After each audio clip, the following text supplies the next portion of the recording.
Good morning, everybody. It's the start of another exciting week on Breakfast with Roger and Friends. And, of course, hard to believe we're already down the home stretch for the month of April. It's Monday, the 20th of April, and it's a beautiful but a cool morning with like 35 degrees. Beautiful. It's winter outside. Yeah, it feels that way. 32 degrees. It's cold. Well, you got 32. I have 35. And what do you 32. Have? 32. Well, the majority wins. I'll cross that out right now and say do that all day? It's freezing. Yeah, you bet. Terry Chamberlain, good morning to you. Good to see you. Good morning. I'll wait until you started drinking before you. I don't mean that. At least it wasn't a mouthful. Yeah, Food. Yes. Want to make sure you're not in a parking deck. But at any rate, Terry Growy, good morning to you, Terry. Good morning, Captain. How are you? You know, I forgot, and that happens a lot to people my age. John Meisinger did tell us he would not be here today. That's right. I have no sports. Now, there might be some people who will cheer at that. Is there any sports anyway? The Cubs won a thriller 2-1, and I think you said, Terry, the Cardinals. The Cardinals also won. So what else? What else? Who cares? Well, the White Sox. How about Bradley? Did they do anything? Yes, they were closed over the weekend. Okay, we'll see. Then we're on And we top have of the it. big Boston Marathon. That's a big sports item. Want to guess but how nobody- many people running It that? doesn't matter. You can't pronounce the winner's name. Well, you probably it's probably from Africa or You can't pronounce the guy's China name. Yeah. or No, it'd be Zimbabwe or something, right? Zimbabwe. Well, I don't know where at from. any rate, 30,000 people participated in that. No. Yeah. Seriously? Yeah, seriously. Well, some maybe not so seriously, Wow. but some most of them take just it very. walk, don't You they? remember Just one say they year? did it. I think it was a New York Marathon that somebody jumped into the They race. got a car. No. Well, he had parked the car, waited until the runners were coming, and then jumped into the race. Well, sure. I mean, that's easy. Well, how would right? you know? You wouldn't. Out of 30,000 people, how Yeah. could you keep track? Yeah. But he wasn't quite as sweaty as everybody else. Right. Unless he sprayed himself with Unless some he water. sprayed himself with sweat. Is there a can of sweat in the Now, store? you were an athlete. This is Well, somewhat an I was athletic a family. weekend. I was a weekend. Well, that's athletic family. Scrub, yeah. Did you run? Oh no, No, not unless you're being chased. I remember as a freshman, our job was to run, I believe, a mile. Might have been a half mile. I was so far behind the other runners, it was really? embarrassing. Oh, you were slow. I had you were one slow. lap. You Oh, were- so I was short and fat. Were you a fat kid? Yes. Okay. All right. And I was at Woodruff High School, off of Monroe Street. Yeah. And I wanted so bad I had half a lap to go, but I was close to the locker room. So let's see, And locker I'll give room, my finish the credit. race. But at that point, I wasn't running. I was walking. Really? Yeah. Okay. It became a half mile walk and a Half-mile half walk, run. mile, yeah. And Relax. But every day, I rarely miss. I'm on the treadmill for a half hour. Well, good for you. But now, I now, also speaking found, right yes, now. even Yeah, now. Good for you. And interestingly, there's a big difference between walking outside and being on a treadmill. I found that out several years Yeah, ago. the sidewalks don't move outside. They don't move, and it's harder. You have a little more resistance, whereas you have the treadmill helping you. But as my cardiologist said, that's better than nothing. Well, what's harder, outside or Yeah, it's treadmill? harder outside. Yeah, see, I have a treadmill too, but I hate it. I Well, much prefer walking you've outside. got to turn the TV on. No, And I so can't you do watch. that. Really? You No. can't chew bubble gum and walk at the same well, time? yeah, right, that's part of the problem. No, I just can't. I can't watch or. I mean, I'll listen to maybe a podcast or something, but I can't watch TV when I'm. Well, you're not a sports fan, so I usually have a baseball game Oh, no. that I watch or a football game. Oh, really? Basketball doesn't thrill me unless it's college basketball. Right. The NBA is, and there will be no scores today from the NBA. Oh, that's There'll okay. be no scores to anything that's other than okay. Cup Car. We got to get the White Sox score though. If you All right, we'll find it. for Dr. Gene Sidler. And Gene, if you want to do sports, don't hesitate to give us a call. Do you, Because John, I think John went to Michigan Is that where? No. No, Where'd he he's go? having a medical procedure. He's having a medical procedure today. Some You people guys know everything. well, he told us HR you didn't know. tell We paid us. attention. You Yeah, didn't. well, that nothing, would help. nothing serious, just Yeah. a routine little thing that okay. we got to do when All you're right. a certain age. But anyway, But he could have, they let you use cell phones in surgery. well, if they knock you out, they don't. I don't. No, I don't. We wouldn't want to hear from him what he's No, doing no, today. no. The after but procedure is it would, kind of weird. It would take his mind You off have to of, get rid of Well, air. yeah. it would take his mind off of what was going on. Yeah, that's true, but I think they knock you Oh, out. here's for the that. here's the Cub score. Ouch! 2-1. Ouch! Well, it's the after game Yeah. after that procedure. There's a lot of air that needs to Be expelled. Oh, okay, Yeah. I know what you're talking about. Yes, you do. And anyway, welcome to our program. It's a gas. It's a Yeah, man. yeah. And they encourage that. That's right. I've never been someday, anywhere before in my life where that was encouraged. Except Someday- that procedure. It's usually a good-looking nurse or something. She comes up and she encourages you. Yeah, to- yeah. It's like, what? yeah, Well, yeah. you're not. If you don't, you're not going You home. can be miserable, I yeah. said, okay. It's okay, but let me say this: Yeah. don't go into the public shortly after you come home. No. You gotta do that on your own. Well, let's do a lot of breaking news, both local Yeah. and national and worldwide. They're meeting in Iran with some folks, maybe in Iran. Iran said, we're not going to be there.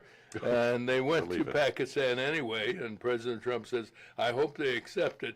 You need to get them to attend, first of all, Don. Got to be talking. I wonder if anybody ever calls Trump Don. Hey, Don! Once. Yeah, once. The cabinet meeting's over here, Don. And Really? I don't think he would. There are some people who want a good example is the name Christopher. Yeah. And some people like Christ you to call them Christopher rather than Chris. or Christ. And how about Bob? Bobby Spears has always been called Bobby. He's a grown man. I had a brother named Billy. He was in his 70s. Well, Billy Halstead is Billy another Halstead. example. The one that always confused me was Richard. Richard. Yeah, how they get a particular nickname Yeah. out of that How is do you call somebody named Richard? that- Rich, maybe, Dick. but I can see Rich. I can Yeah. see Richie, but Dick, I don't know how. well, you get that name. it sounds better though to say Dick Tracy rather than Richard Tracy. Yes, some things sound. A Yeah, little, Dick Tracy. better. You couldn't call the comic strip character. No, it would be Richard. Stay tuned for the adventures of Richard Tracy. Richard, no. Yeah, it that sounds doesn't weird. have the right rhythm, does doesn't it? have a ring No. to it. No, got to be a Dick. And what's your official first name? Terry. Oh, so it isn't Terrence? No, My name. that is my not name. Teresa. Not Teresa. I had- That was my birth certificate is the only thing that has Terrence on it. Terrence? A- Well, that's a pretty important thing to have. A-N-C-E. Interesting, my So sometimes- brother's So it can be E-N-C-E. so You're- it's you're- A-N-C. Okay. My brother's official name on the certificate is Zackie, Z-A-C-K-I-E. Your father official name was different. Zachary. No, your father. Yes, Zachary. Your dad was Zachary. What was his middle name? Oral. That's what it was. Yeah. Unusual. Yeah. And Yeah, not a lot of Oral Roberts. and is the only there are a one I lot think of things. Yeah, for a long time I thought Oral Roberts was a mouthwash. Well, I could see it. I sold that one from Royce, and he sold it from somebody. I don't know if you're... Let's do the news.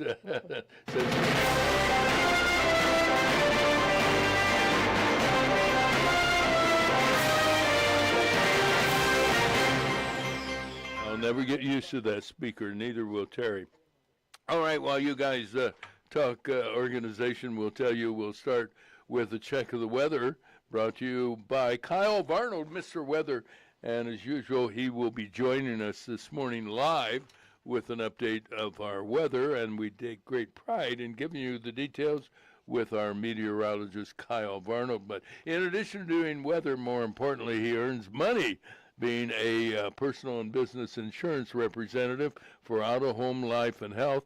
Kyle, works with multiple insurance companies and carriers to find policies at the right price for individuals, families, and businesses. And you can reach Kyle today, a little later on, at 309-682-0519. Nice guy to do business with. How about the weather?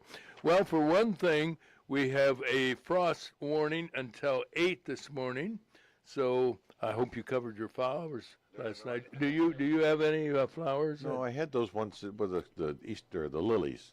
Easter lily. A couple of those come up, but they Yeah. don't last long anyway. You have lilies in your yard? Yeah. You didn't buy them? No, they popped up in the garden or in the yard, whatever. Yeah. Okay. So be concerned about that, and you are. We have a flood warning beginning at 1 tomorrow morning for those along the Illinois River, affecting areas of Peoria, Tazewell, and Woodford counties. Otherwise, today sunny and pleasant, if you like, 60 degrees.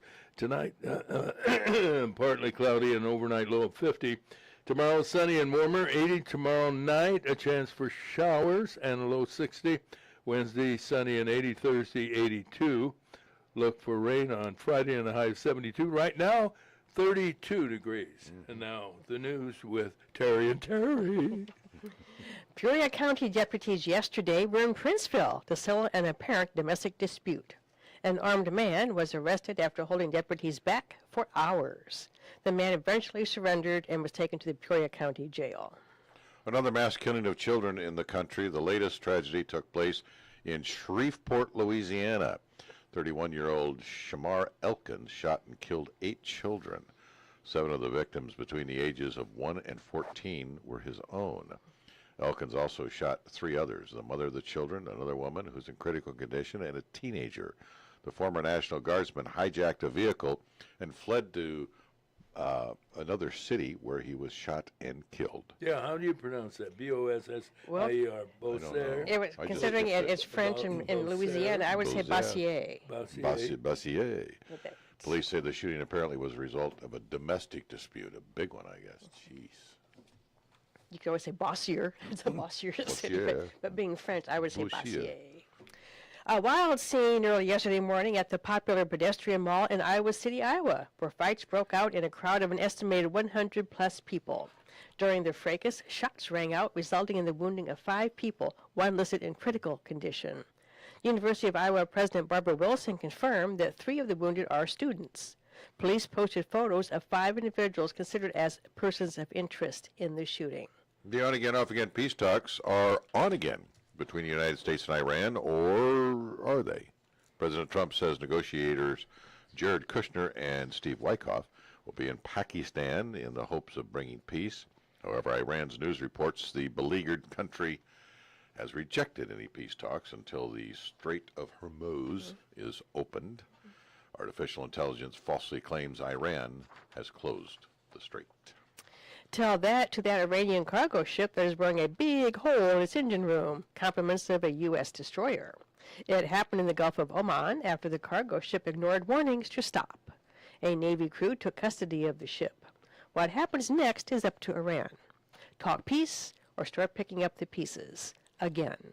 Trump has threatened to go after Iran's power plants if there's no peace agreement. Democrat Jamie Raskin is planning a new approach to remove Trump from the White House. He's introducing a bill requiring Trump to submit to cognitive evaluations. Raskin previously demanded that the White House physician conduct such an examination. Republicans scoffed, calling the Raskin measure the Joe Biden bill in honor of his alleged neurological deficiencies, ignored for 4 years. Another illegal immigrant has been arrested for attempting to rape a woman in Arlington, Virginia. It's been revealed the attacker had been arrested for previous crimes, but a left-wing prosecutor dropped all charges. The 28-year-old Guatemalan is accused of stalking his victim before the attempted assault.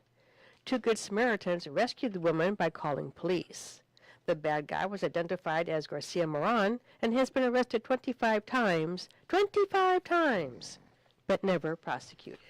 Hey, in local news, if you haven't heard this yet, you're in a cave, I guess, here in Peoria. The 42-year-old mayor of Peoria Heights was arrested by the police, by Peoria police, early Friday morning after he was found behind the wheel of his car in the parking deck of the Hotel Pere Marquette. Matthew Wigington was charged with DUI after he refused chemical testing. His attorney, Kevin Sullivan, said they'll fight the charge. We'll talk with Sullivan following the 6:30 news this morning. Peoria firefighters were called Saturday night to battle a fire at a vacant house in the 2300 block of West Proctor. As usual, they did a great job controlling the blaze that did about $10,000 damage. It could be called a three-dog night. 3 firefighters took bites from the 3 dogs they rescued. 2 of them had to go to a local ER for treatment, while the dogs are in quarantine. You know, interesting. This isn't the first time firefighters have rescued dogs. Oh. And I can understand the fear in a dog, even though he's facing flames and smoke and everything. You reach down to pick up the dog. Oh, they're terrified. They're terrified. Well, they're They animals, think you yeah. may have caused it. Well, yeah, they're animals, of course. So 2 of the guys went to the ER and probably, do they give them shots or do they wait until the dogs are quarantined and tested? Well, I don't think you don't get the rabies shots. I don't think right away. Not till you start foaming at the mouth. I think. Well, you do that every morning. That's time for. I don't know. I know you don't. I'm Neither not a do doc- I. Where's our doctor? Where's the? What did you find out? Well, I have some sports stories. Yeah, So okay. did you want to do WCBU and then I'll do my brief sports report? or Okay, yeah, all right. Very brief sports report? Let's just rehearse Okay. on the air. Yeah. Let's just do that. Yeah. Or let's just let Terry call the shots. Because Roger, you're forgetting everything, so Yeah, let's I know. let her do it. Well, What? let's do Terry, sports. tell us. Which isn't unusual for the taxpayer fund administration. Here's Terry with sports. All right. Well, the White Sox beat the Athletics. I believe that's still open. The Athletics, 7-4. Cubs beat the Mets 2-1, and in overtime. Yeah. Okay. No extra innings. I'm sorry. Yes, That's all extra right, wrong innings. sport. I believe it was 10. 10th Overall. inning, yes. And then St. Louis beat the Astros 7-5. Good for the Cardinals. So all Well, three. That's extra innings. What are you talking? 7-5 was the final. Yes. Okay. Now, I also have a Circle sports back to story that. from our Roman reporter, Kyle Varnold. Yes, all right. Okay. A windy middle school lacrosse tournament in Washington on Sunday, and Bloomington Decatur dominated in the 14 games. Bloomington Decatur destroyed Washington 15-3 in the first match, and then went on to take out Dunlap 7-3. In the final match of the day, it was far more exciting and far less deflating, as Dunlap and Washington ended in a 3-3 tie. Washington heads to Tinley Park next weekend for the South Suburb Shootout, while Dunlap is off next weekend, but looks forward to a rematch with Washington in Rockford on May 2nd. Both teams will not face the dominant Bloomington Decatur team again until playoffs on May 16th at Stanley Tucci Field on the campus of Illinois Wesleyan University. So thank you, Kyle. Is that it? Stanley Well, that Tucci. was a good He was job. a actor, right? There's a John Tucci who's an actor. I wonder if this is Well, I his thought it was brother. Stanley Tucci. There could be. I thought they were brothers. I think that both of them are in the. Oh, really? I think so. Do you know who Stanley Tucci is, Roger? What was that? Do you know who Stanley Tucci is? No. I guess I'll research that. Okay, I'll take a look. We had it was the last weekend of the Illinois Women's. Yeah, you have a bowling shirt. tournament. I do. I don't know if I get the ice cream cones driving a tractor. I don't. What's the story There's there? some big ice cream place that's well known there in Moline. Moline, Illinois. Yep, Moline, Illinois is where we had the tournament. It was actually a very pleasant drive. Traffic wasn't real bad. How'd you and get? I went. I had a show in Moline. I had to go to Moline. I this week. took 74. And then down 67. Nope, just up to Galesburg. to 280. Ran. Yeah, went stayed on 74 all the way up, 280, and got off, I think about 7 miles on that, and you took right up to, it's called Avenue of the Cities. Oh, okay. It was a really slick deal. Okay. And of course, the driving, and it was so funny. So I'm coming back Saturday afternoon, early evening, and then you get to the, I think it was exit 54, eastbound, Okay. and it's about just past the Knoxville. I think Knoxville was 51, and so this is the next one. Anyway, it's like all an incident ahead. Be prepared to stop. And then the next big lighted sign is all traffic must exit. And like, Really? okay, so you get off, and they channel you to 150, and then they take you all the way down to the Brimfield, 78, and Canton. All right. And, Okay. so it's like, well, gee. So I looked it up later, and it apparently happened Friday afternoon. Oh, really? What happened? They say there's some kind of damage to the bridge that goes over Spoon River, and there are really? there are like 3 or 4 spots of road construction, so you had to Yeah, keep yeah. changing lanes. But this was so bad that it was totally blocked off, and I thought, man, here I had this whole drive, and it never dawned on me that there's no that little stretch there's no traffic coming at me from the other side. Right, never noticed So I that. paid attention yesterday, like, yep, sure enough, no So, traffic. well, tell us about the turn. How'd you do at the? Oh, I did abysmal. Oh. Saturday. That means bad, right? Oh yeah, really bad. So Saturday was teams, Okay. All right. And how many on a team? 4. Well, okay. It started off bad. They moved us 3 times before we even got started. What do you mean moved you? We were supposed to be on lanes 7 and 8. Well, who cares? And They're then all the something same, aren't they? happened. No, they are not. What do you? Oh, come on. And this place is huge. It had, I think, 50, 52 lanes, I think. It was like the old 50? town and country. You've got Jeez. one half and then the other half. So then we get moved up to lanes 1 and 2. Okay? So practice starts. Third person gets up to practice, and the lane breaks down. The sweep stays down, nothing. Oh no. Now, we were fortunate our paired team was also, it was my league secretary and her daughter and then 2 other people that she scrambled together. One of them happens to be on the board. Okay. So she's a muckety muck. Oh yeah. Oh yeah. So man, instant stuff. She goes up and said, okay, this is not acceptable. Yep, move us. Yeah. So now we move to the other side of the house, lanes 25 and 26.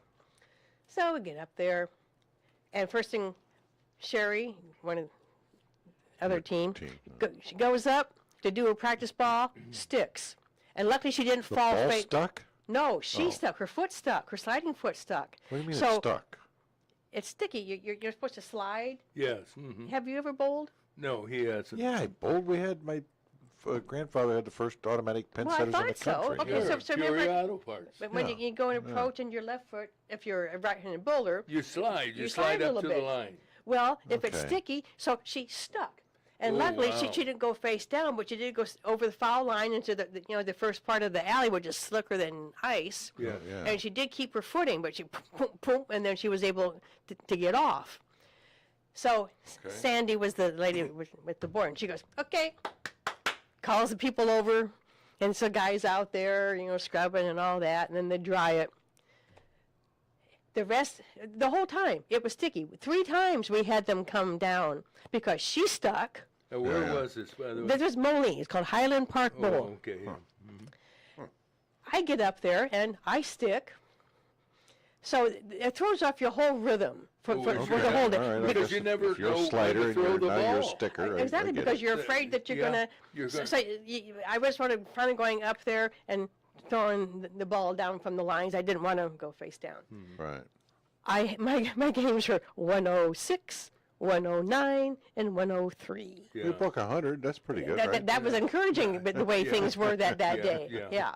It was horrible. I will suggest to you, however, based on what people in the medical profession have told me, if you fall, you want to fall forward, not backwards, because Absolutely. you. Okay, all right. Well, I mean, you don't want to. I mean, you said fortunately. Well, when I have stuck before, I have fallen down on my hands and knees. Yes. And like I said, it's so slippery, and it's remember the Oh, scene? the lanes are real slippery, yeah. The oil is all up there, so you're trying to stand up, and you're just. Did they ever determine what caused the stickiness? Well, I was talking to. I'm going to suggest somebody spilled beer. No, you don't usually have liquid that far Well, up. I know you're not supposed to, but what else would it have been? No, it wasn't. But Maybe somebody sneezed. I was talking to somebody yesterday when I was buying Well, I'm glad I was too. my T-shirt, and we were talking about the sticking, and she goes, "Well, it was humidity with the change in the weather so much, and really? they didn't have the air on in early enough to take so Take the moisture. that was her thing. Explanation. That sounds plausible. It was Yeah, plausible. I could see that. But, so get this. So what's your what? Go ahead, finish your story. well, my teammate's father came along, and he had been a not a pro bowler, but a local Amateur. big bowler here in town. Do you weigh a lot? No. Oh, okay. Well, even the guy that just got finished cleaning the lanes the third time, he goes, find some dust. Rub your shoe in the dust around. Oh, well, there you go. There's no dust. And so. Yeah, I was going to say there wouldn't be any dust, would there? No. So But Joe. isn't there some kind of a rosin they throw down? Yes, and so somebody went and got us a bag of that. But Joe goes, in the old days, you used to go out and get cigarette ashes. And by gosh, he goes outside with, he's got a napkin in his hand, Seriously? and he dug up some cigarette butts apparently outside, or got somebody out there No smoking. kidding, So he really? brought back a little. And you threw those on the. No, you rub them on your shoe.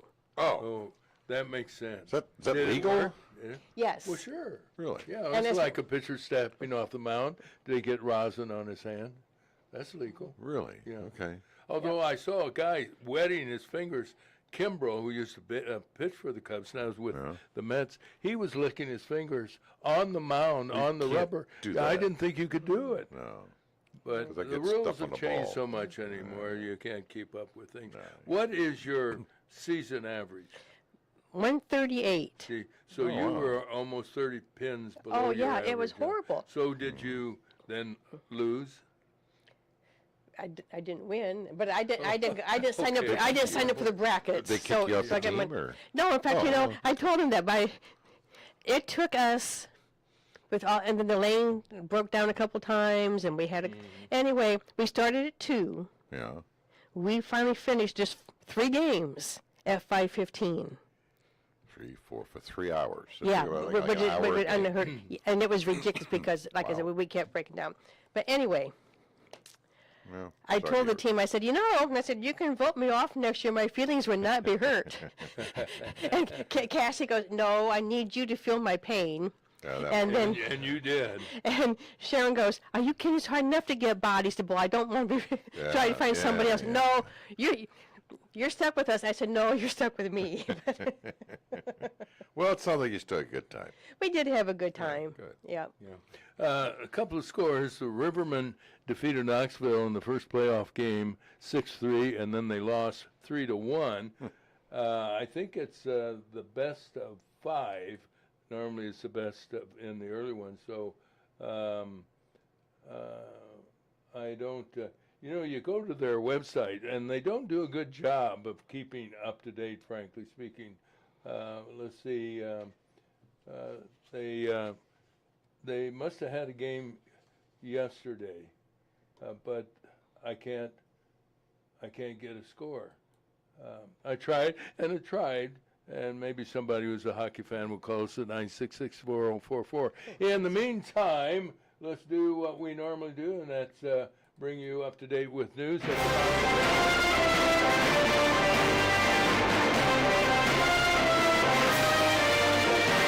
This morning brought to you as a service of Morton Community Banks, with over 50 branches across the state of Illinois, central Illinois, and northwestern part of the state, offering a full range of personal and business banking services. Hometown banks, FDIC insured, so your deposits are safe. Look for the clock tower, and you'll know they have time for you, and we have time for the news. Terry, what do you have for us this morning? Well, Peoria County deputies yesterday were in Princeville to settle an apparent domestic dispute. An armed man was arrested after holding deputies back for hours. The man eventually surrendered and was taken to the Peoria County Jail. Another mass killing of children in the country. The latest tragedy took place in Shreveport, Louisiana, where 31-year-old Shamar Elkins shot and killed 8 children. 7 of the victims between the ages of 1 and 14 were his own.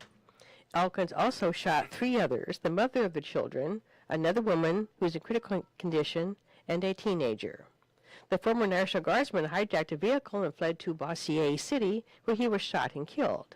Police say the shooting apparently was the result of a domestic dispute. A wild scene early yesterday morning at the popular pedestrian mall in Iowa City, Iowa, where fights broke out in a crowd of an estimated 100-plus people. During the fracas, shots rang out, resulting in the wounding of 5 people, 1 listed in critical condition. University of Iowa President Barbara Wilson confirmed that 3 of the wounded are students. Police posted photos of 5 individuals considered as persons of interest in the shooting. The on-again, off-again peace talks are on again between the United States and Iran, or are they? President Trump says negotiators Jared Kushner and Steve Witkoff will be in Pakistan in the hopes of bringing peace. However, Iran's news reports the beleaguered country has rejected any peace talks until the Strait of Hormuz is opened. We'll talk with former Congressman Ray LaHood around 6:30 this morning. Another illegal immigrant has been arrested for attempting to rape a woman in Arlington, Virginia.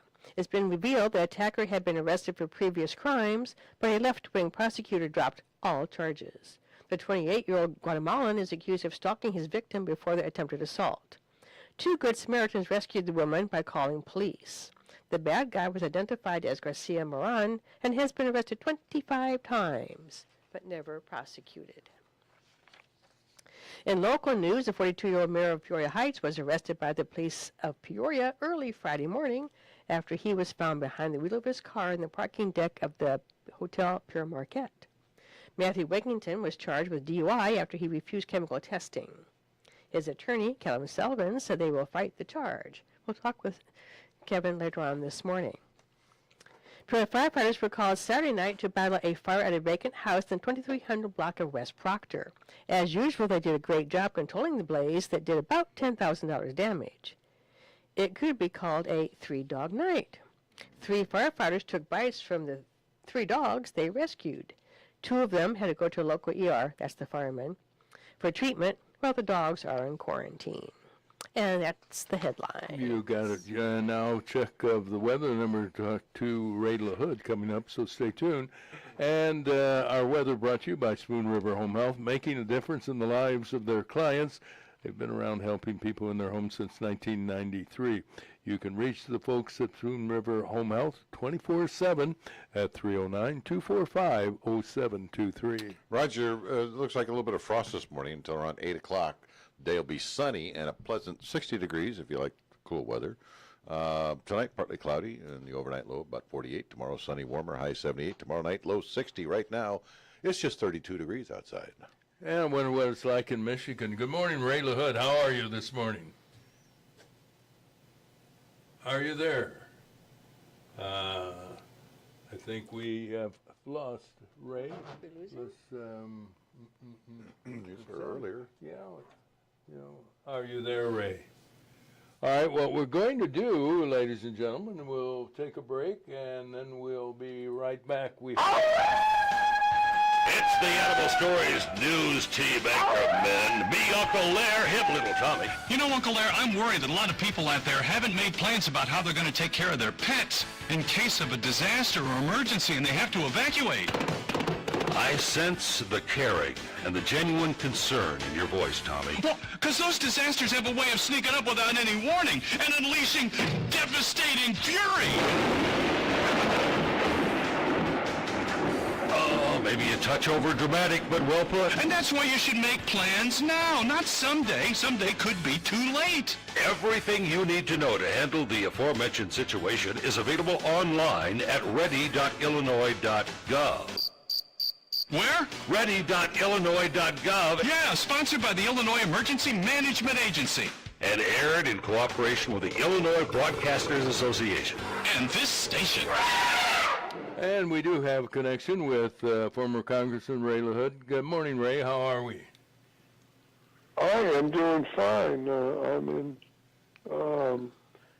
New Buffalo, Wisconsin, and it's very cold here. A little different than when I was in Florida.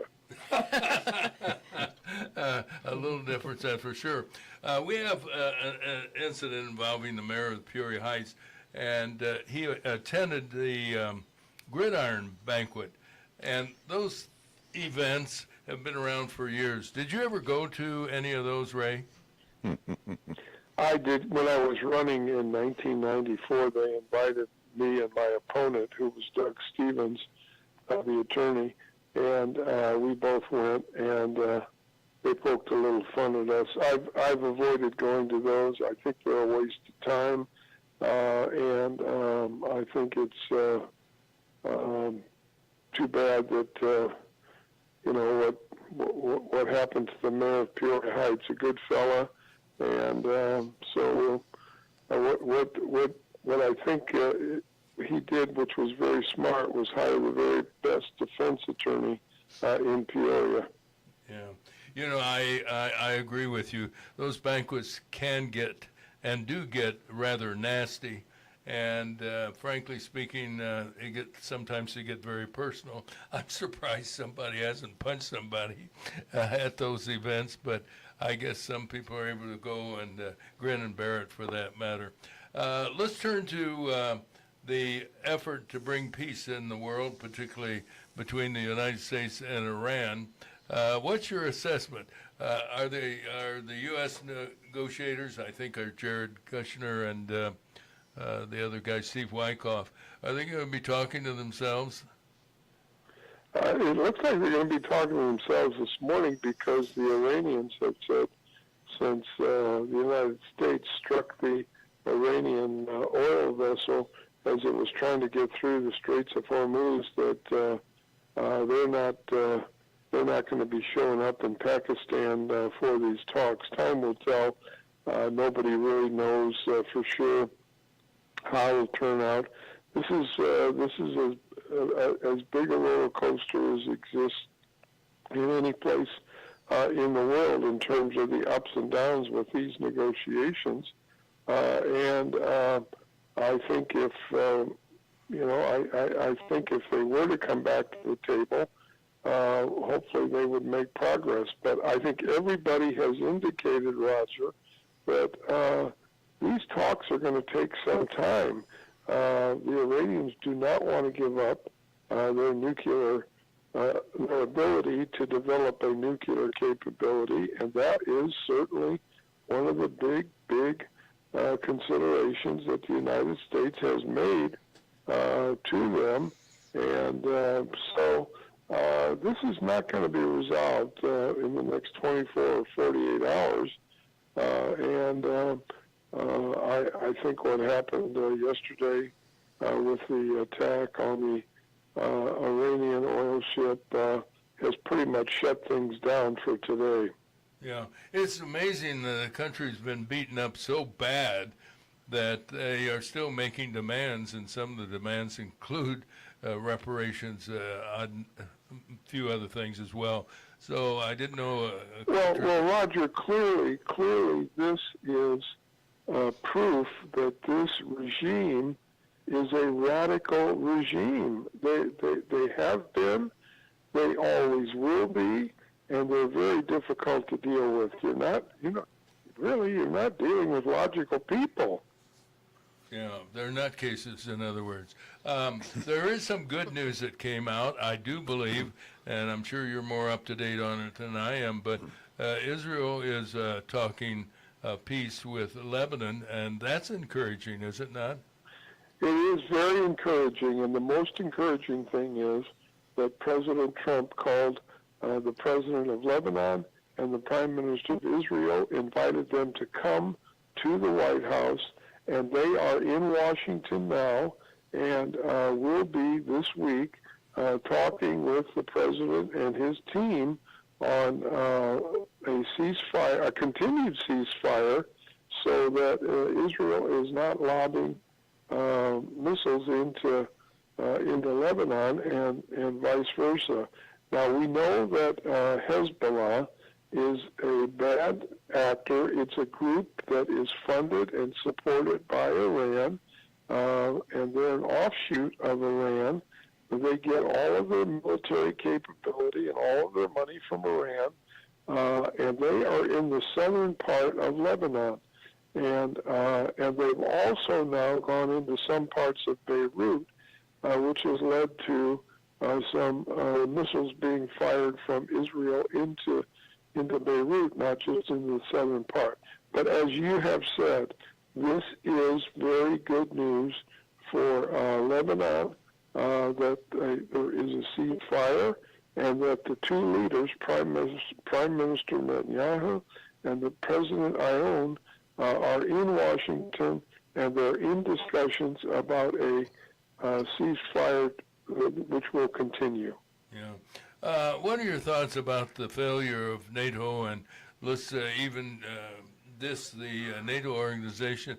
European countries really haven't come to the support and aid of the United States, and they're the primary beneficiaries of the shipment of oil through the strait, are they not? Yeah, they are, and I think this is a mistake on their part. I think if you look at the discussions that took place between President Trump and the head of the European Union, I think there's a recognition that the United States needs to have the European Union step up and really become full partners in shutting down Iran's capability. It's good for the world community. It's good for the European Union. And after all the United States has done for the European Union in funding it for many, many years, more than anybody else, this is not the way to treat your friends, so-called friends.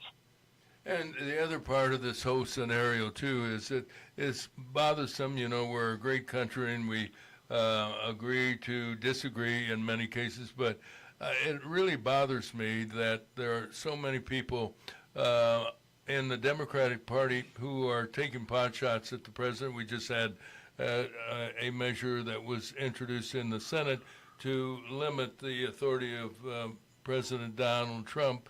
Do you think that gives comfort and aid to the Iranian government?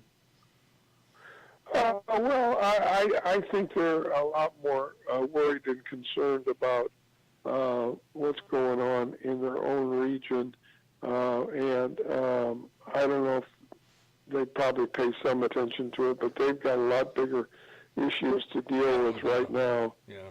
How about the filibuster? It keeps coming up as something that Republicans can use because they believe, that many people, political observers believe, once Democrats get into control of the Senate and the House, and maybe the White House eventually, they certainly will use it.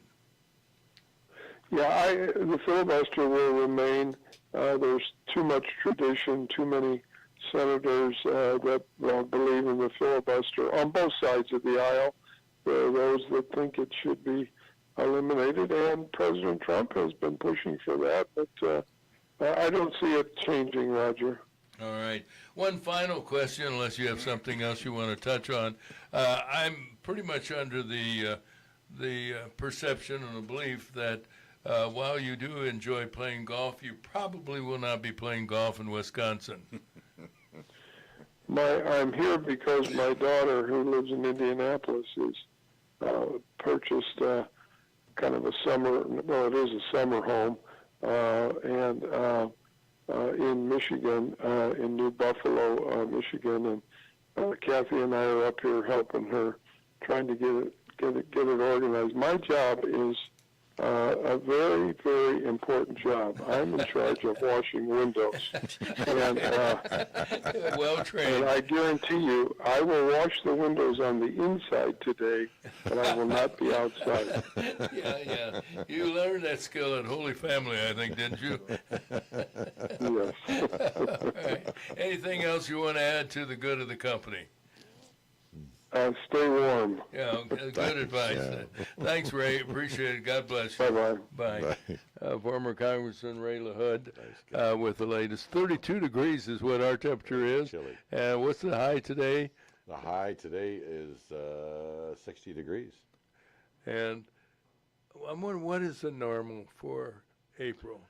Is that I don't think 60 it's around? super unusual, but it's We're a I don't little know on what the the cool normal is. side. I'll tell you what, 80, which we're going to have an 82 later this week, is not typical No, for that's the April. longer we had that warm like a couple days ago. We were in the Yeah. 80s. Yeah. So that's weird. It's crazy. I've had the air and the furnace. I know. I don't know what the, Yeah, put the and log in on the at the fire same time? Almost. Yeah. You know what? When we have, we'll hear it live from our weather guy, meteorologist Kyle Barnold. Let's blame it on global warming. That's going to get him He loves that stirred term. up. Good morning, Roger. Here's our pet tip of the day. Today's pet tip is brought to you by Peoria Pet Crematory of Peoria and Lewiston, providing final care for family pets, large and small, 24 hours a day, 7 days a week.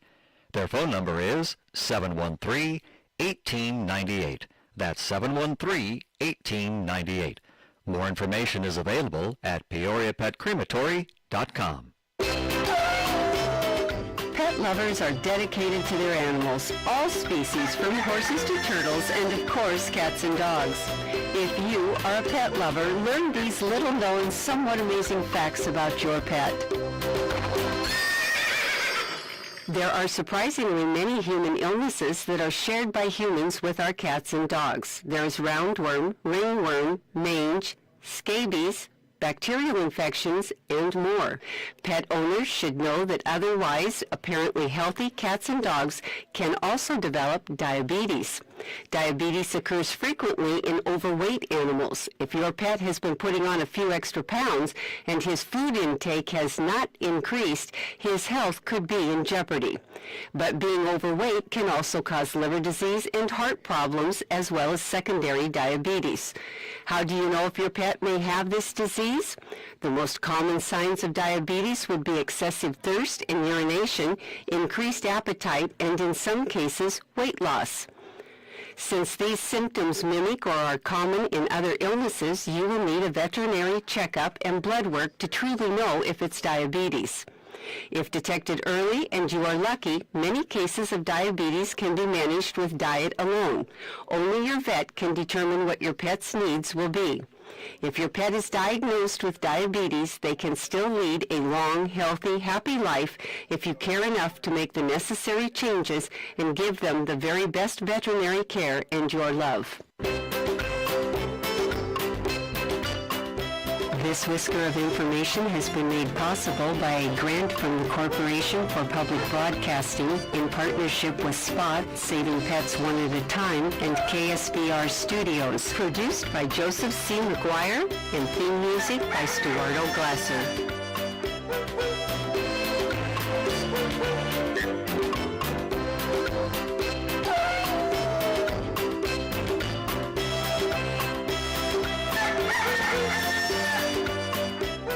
Today's pet tip has been brought to you by Peoria Pet Crematory of Peoria and Lewiston, providing final care for family pets, large and small, 24 hours a day, 7 days a week.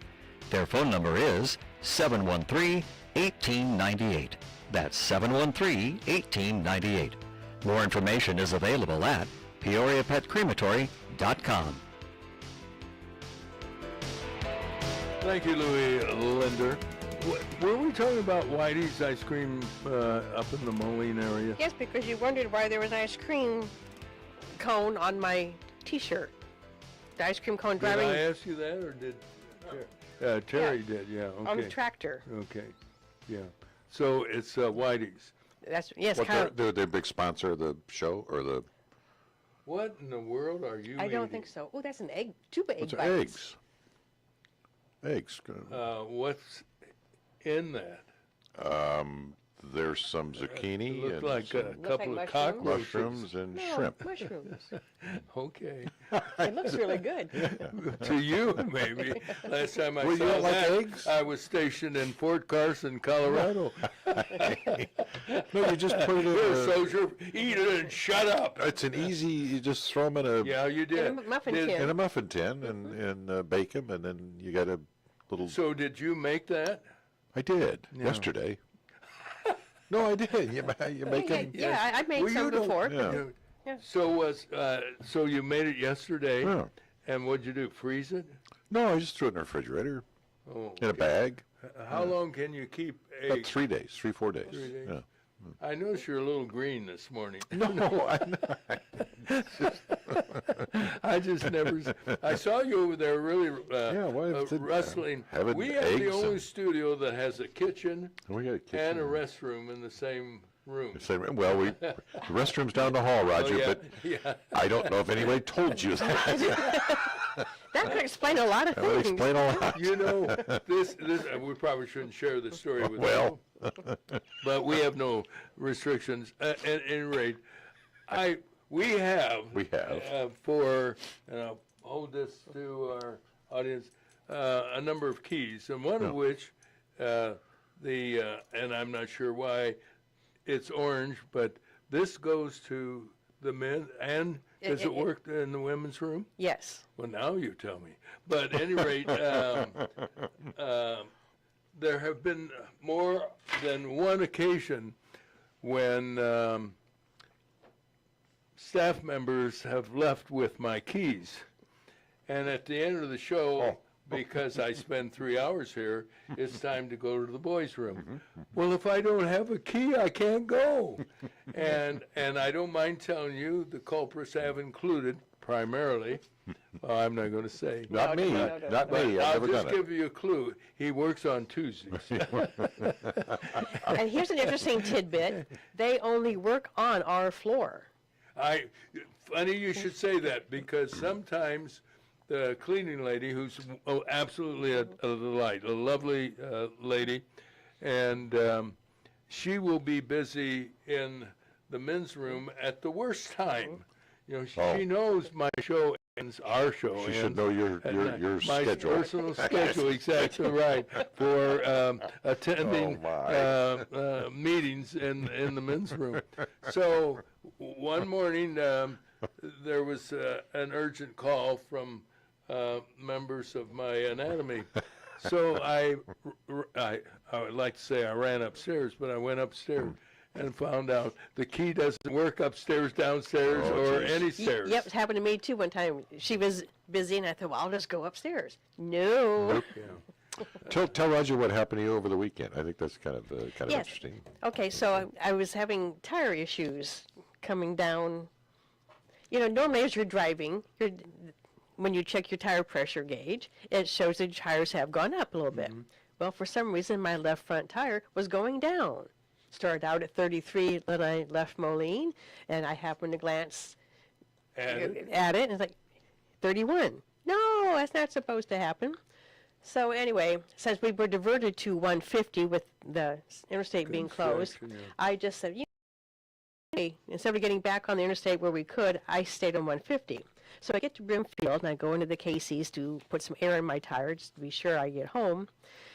And I saw, as I pulled up to the side, this guy was sitting in a car, and he's looking at me. And I thought, unusual, I'm not doing anything wrong, I think. So I get done, pull around, the car's still there.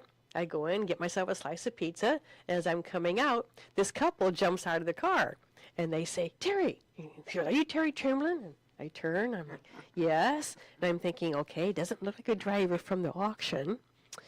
And they're loyal listeners of their show. In fact, they said they've been listening since about 2004, or 2002 when you started. And of course No kidding. so now they watch us on YouTube. They recognized her. And yes, so I was so excited that they actually recognized They asked me. for an autograph. Did you get an autograph? Actually, I was kind of teasing them. I said, "Well, yes, I would give an autograph." What was her name? Do you remember who it was? And I apologize. I think he said Mindy and Ron Butler. But I was Ron or Rod Butler? There was a Rod Butler, who coached at Richwoods. Yeah, no, it was not him. No, Okay. But I was so worried about that stupid tires, so I. Well, you had good kinda- reason to. Yes, I was. In fact, that's So- why So what'd you do, pardon the expression, have a small leak? I don't know, because I ran my hand Is it around okay the now? tire. To Well, see if there was air leaking yet? well, and I felt for a nail or anything. I didn't. So I get home, and like I said about 9:30 last night. Well, I called John first because he's of course on the way, and he says, Sure. Terry, I'm not going to be there in the morning. I'm like, oh, okay. So I called Terry, and I said, I may need to call you in the morning to come problem. pick me up, but I've got one of those, they call it air pump things that you can. Oh, do you really have those? Yeah, Have you one can of put it in your cigarette lighter, those? or Yeah, and it okay, blows the tire up? and it pumps up the tire. Does it work? Oh, yeah, those work. Those Yeah. like a flat tire, yeah. So I did that last night before I went to bed, and I got up this morning. First thing, I'm pajamas, everything. I put my robe on, I run out to the car, and it had held. It did. Yeah, so It's just a winter, summer air thing. I'm hoping. By the way, That's that does look pretty good, what you made. Yeah, it's not bad. Thank you Well- for bringing enough for share. Well, I didn't know Both if of anybody us liked did. eggs and sides, Well, you should I'll eat most err on the anything. side of caution. Okay, well, all right. I'll Or- bring some eggs. Yeah, that'd be very nice I'll of bring- you. Why don't I just bring up an omelet maker and I'll just make him to order? Why don't I Well, just- Yeah. Carry out. Say, I want to mention, I had a good experience at Comcast. If you get the right, Well, let me hear this because I've had some horrible. Yeah. So let me hear well, this. you have to go in, and we met a young lady by the name of Sarah Maurer. Yeah. And Sarah, maybe I shouldn't have said her last name, but That's Sarah. all right. And she was so nice because I went in because I pay an enormous amount of money every month. I mean, enormous. Could you get all the I stations? You get all the I stuff. get everything. I used to. I get Russia. I get Great Britain. You I get all got the New foreign-speaking Zealand stuff, And, yeah, right, okay. and Creve Coeur. And she held up and said, "This is what you get on your package, Mr. Monroe." And she held up the sheet. She was very pleasant and so forth. But she said, "I can knock off $5." There you go. There you go. And my companion said, "Well, that's $60 a year, Roger. So you didn't have that before you came in." There you go. And Well, it's but something. she was very pleasant and cordial and. What'd you go in for? A discount? A senior discount? Yeah, or what? I went any discount. Okay. Senior, junior, All right. sophomore, freshman. What's eighth it? grade? What's- $305 a month. Are you kidding me? That's You what pay I said. $300 a month Yes. just to watch old Gunsmoke. Yes. No, Andy No? Griffith. Andy Griffith. Yeah. Wow. And TV I Land, don't. yeah. That's. Yeah, it's ridiculous, isn't it? But Well, what do you? Well, but it's the sports it stuff, right? also includes a landline. That I Oh, buy, yeah, telephone. Okay. yeah. And And heating? three TVs. Heating, air conditioning. Yes, and also an ice maker. And the Roomba to go. That's a lot of money. Oh, I know it is. I know it. You could buy a car. You could. I was paying $262, and I had nothing fancy. I just had cable. Well, why don't you show me what you have? What? Well, it was Sounds a at the little condo. personal. I turned it in, but I You had, turned it in. Okay. and yeah, I don't and know what I've not you're- gotten it to the I house. guess I at the don't house. technically know. I don't do that stuff. My wife takes care of that. Yeah, I don't. yeah. I don't technically know, you, but you do the big It's money. not. No, I don't. It's not. There's no way we're paying that. I would be surprised if she's paying over $50-some a month, because I don't. Well, you know what? She's probably watching black and white movies. No, she doesn't watch TV hardly at all. Well, that And I that would only be, watch that- Netflix or something. I don't watch any local news or any of that stuff. I basically watch documentaries. or I something, rarely or- watch local news too. Yeah, I don't. It's a different day and age in local television news. Very different. We don't have the Reporting. yes, I guess. Okay. I was thinking Well, it's not of- non-biased. What was Connor? Tom Connor? Tom Connor. I'm trying to think of the guys. Bob Arthur on WEEK. Our good friend Bob. Bob Was, Larson. Bruce Asbury and Bruce Sally Asbury. Larvick. You remember? Yes. I don't want to be disparaging, but we have so many young kids. I mean, they're kids. doing the news now on local TV. Well, and I think it's a money issue. They don't pay what they used to. Yeah. They don't pay, and you can't. Well, I remember talking to a gal who was a beat reporter for Channel 25. And she told me she made $9 an hour. $9 an hour. You'd do better at McDonald's. Yes. Wow. And you can say at least at McDonald's. You want get a Happy Meal. You want get a a toy. Happy Meal. At least you get a toy with it. By the way, with the price anymore, there's no such thing as a Happy Meal anymore. I got a kid's meal at Culver's. It was $8.37. A kid's meal. Yeah, what it changed from what it used to be. Yes, exactly. Did you get a toy? Everything. Did you get a little toy? No, You're damn right I did. you get a free scoop of ice cream. At that price, what do you think? Obviously. Hey, we need to break for the news. Okay. And then we're going to talk to Attorney Kevin Sullivan coming up. And you want to stay tuned for that because there was, in some minds, a very controversial arrest last week of the mayor of Peoria Heights. So we'll talk to Kevin Sullivan. Maybe even not about that case. I think he said he'll talk about what are the conditions, as you brought up, The law. of what the law is I and think what it's a police state have law. to do and can't do or shouldn't do or whatever. So that will come up at 7:30 this morning. You're having breakfast with Roger and Friends on WAZU FM 90.7 in Peoria, Illinois, and on YouTube. Good morning, everybody on YouTube. Stay tuned, everybody. We're having fun this morning.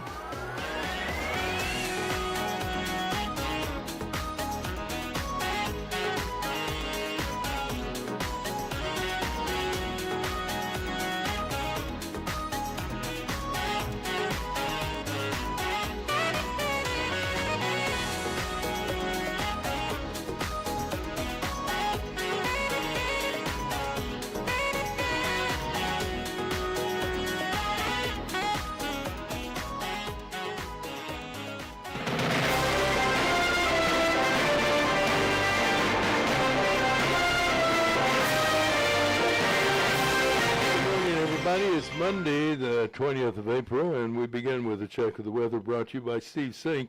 He's a business professional. He's been with PHX affiliates and working with people now for over 20 years, buying and selling businesses, large and small. You name it, he can do it. And if you want more information, such as business valuation, you can reach Steve at 309-696-8508. Well, let's see. We have a frost warning for another hour. Hope you covered your flowers. You know, I saw a television commercial about buy flowers now. And isn't this a tough time to buy flowers and plant them when we're having frost warnings? Well, You're talking the wrong. Remember, I have a black thumb, that's so it. I don't. Well, Mother's Day, I think, is the day you're supposed to plant, right? Yes, I think you're right. Well, at any rate, the frost warning until 8 o'clock. Also, we have a flood warning beginning at 1 tomorrow morning for those living along the Illinois River, affecting Peoria, Tazewell, and Woodford counties. So keep that in mind. Otherwise, today will be sunny and 60 degrees, and tonight, partly cloudy, overnight low 50. Tomorrow, sunny and warmer, up to 80. Tomorrow, 80 degrees. And tomorrow night's low with a chance for rain, 60. Wednesday, we're up to 80 degrees. Thursday, 82. And look for rain on Friday with a high of 72. We'll talk to Kyle Varnold later, live this morning. And our current temperature, 32 degrees. Now let's get into the news with Terry and Terry and Terry. Peoria County deputies yesterday were in Princeville to settle an apparent domestic dispute. An armed man was arrested after holding deputies back for hours. The man eventually surrendered and was taken to the Peoria County Jail. Another mass killing of children in the country. The latest tragedy took place in Shreveport, Louisiana, where 31-year-old Shamar Elkins shot and killed 8 children. 7 of the victims, between the ages of 1 and 14, were his own. Elkins also shot 3 others, the mother of the children, another woman who's in critical condition, and a teenager. The former National Guardsman hijacked a vehicle and fled to Bossier City, where he was shot and killed. Police say the shooting apparently was a result of a domestic dispute. A wild scene early yesterday morning at the popular pedestrian mall in Iowa City, Iowa, where fights broke out in a crowd of an estimated 100-plus people. During the fracas, shots rang out, resulting in the wounding of 5 people, one listed in critical condition. University of Iowa President Barbara Wilson confirmed that 3 of the wounded are students. Police posted photos of 5 individuals considered as persons of interest in the shooting. The on-again, off-again peace talks are on again, maybe, between the United States and Iran. Or are they really? President Trump says negotiators Jared Kushner and Steve Wyckoff will be in Pakistan in the hopes of bringing peace. However, Iran's news reports the beleaguered country has rejected any peace talks until the Strait of Hormuz is reopened. Artificial intelligence falsely claims Iran has closed the strait.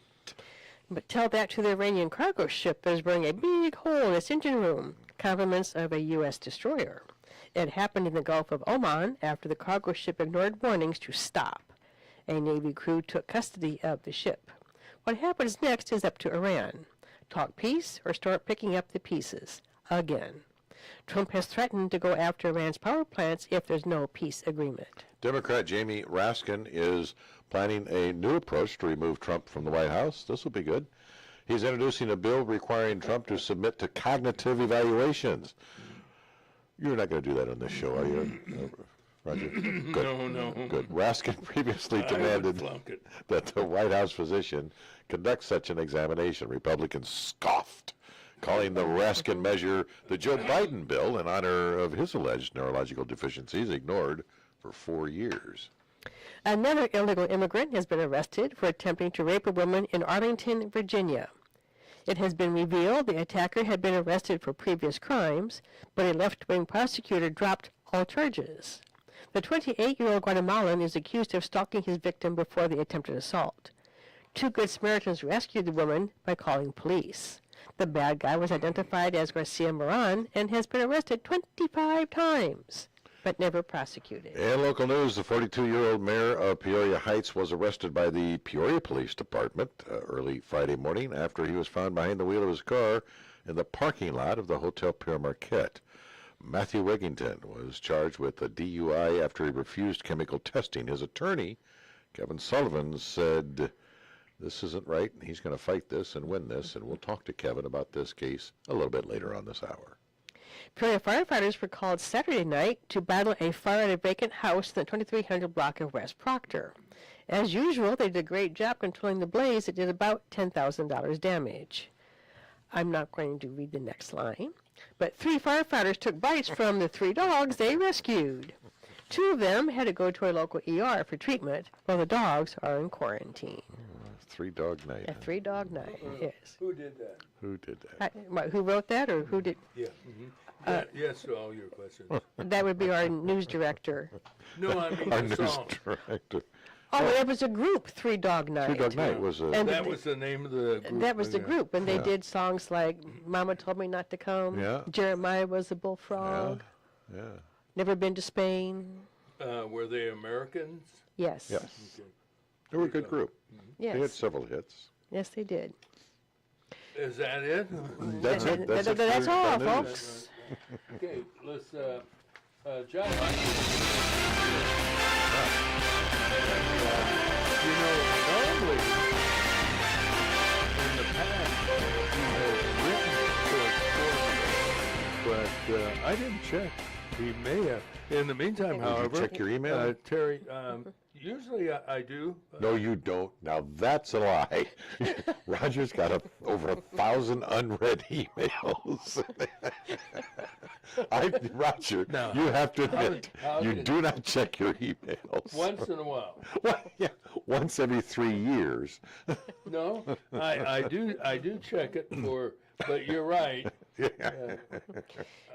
Well, you check on that, and I'll give the highlight Yeah, that would I you have. please, I- because I'm in pain. Okay, we'll start with baseball. The White Sox beat the Athletics 7-4. The Cubs beat the Mets 2-1 in extra innings. And St. Louis beat the Astros 7-5. Moving on to hockey, thanks to Dr. Sidler, we know the Rivermen did not play yesterday. but the series is tied 1-1. The next game is Thursday in Knoxville, and I believe the team is the Ice Bears. Yeah, that's right. Very Yeah. good. And then we have, from Kyle Arnold, our other roaming reporter, that there was a Windy Middle School lacrosse tournament in Washington on Sunday, Oh. and Bloomington Decatur dominated Oh, wow. in the games. Bloomington Decatur destroyed Washington 15-3 in the first match, and then went on to take out Dunlap 7-3. His kid plays that, doesn't he? Yes, he does. In the final match of the day, it was far more exciting and far less deflating as Dunlap and Washington ended in a 3-3 tie. Washington heads to Tinley Park next weekend for the South Suburbs Shootout, while Dunlap is off next weekend. But they look forward to a rematch with Washington in Rockford on May 2nd. Both teams will not face the dominant Bloomington Decatur team again until playoffs on May 16th at Stanley Tucci Field on the campus of Illinois Wesleyan University. That sounds nice. And that's it for sports. That's it for sports. Well, ladies and gentlemen, you did good, kid. Yeah. Thank you. All right, hour number 2 of Breakfast with Roger and Friends. And I thought we would preface the interview with Kevin Sullivan coming up with this day in history. Because the question is a good question. I think you'll do okay, but it's going to take some prompting and some clues. On this day in 1902, Oh, jeez. April 20th, something very important was revealed and introduced to the world. What was it? 1902. And I will help you out. Introduced to the world. I will tell you, Zernickel. Just, yeah, there might be. It took place in France. No France. Parlez-vous? Je peux. The Eiffel Tower? No. And it involved a very well-known Frenchman? scientist. A French scientist? Yes. Madame Curie? Actually, and that's the name of the person. Yes. And Oh, actually, she discovered, I know what you're going to say, penicillin. No. no, not No, penicillin. radium. Radium. Yeah, there was a chemical that Radioactive stuff. radioactive stuff, and she was glowing ever after that. Yes. She lit up the world. Yes, she did. What was your answer? That She discovered the radium. radium. Well, that's not the right word. Radium is correct. But Well, she it is bottled a it. word. She bottled and sold Well, radium. yes. What would be the word you would use if somebody was shunned? Shunned.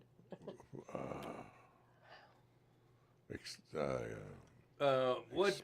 Isolated. Very good. Oh, she yes. isolated the radium. Marie isolated radium, but she had help. I believe it was her husband, That is correct. His name was Ralph. Mr. Curie. Ralph. Is incorrect. Right. That's not very French. What did you say? Mr. P is Curie. Pierre. Pierre is correct. Marie and Pierre Curie isolated radium. And where was Marie born? And I can't. Yeah, where was she born? Was it not France? No, it was not France. Belgium? Romania. No, Austria? no. Germany? What's your favorite sausage? Italian. I don't have one. Italy? No. Favorite sausage? Italian sausage? What I country don't- is known for sausage? They call it the country what? Sausage. Name the country. Italian. For sausage? Polish? Yes. Oh. She was born in Okay. Poland. What city? Warsaw? Well, very good. I think that's about That's the only one I the could only one I think know. of. Only one, yeah. And she was the daughter of a physics teacher. In 1894, she met Pierre Curie, an important scientist who experimented with what? not radium, but something else. When you're drawn together, what some people have that type of personality. Electric, Okay. dynamic, Well, you're getting close. dynamite? You're getting close to it. dynamite.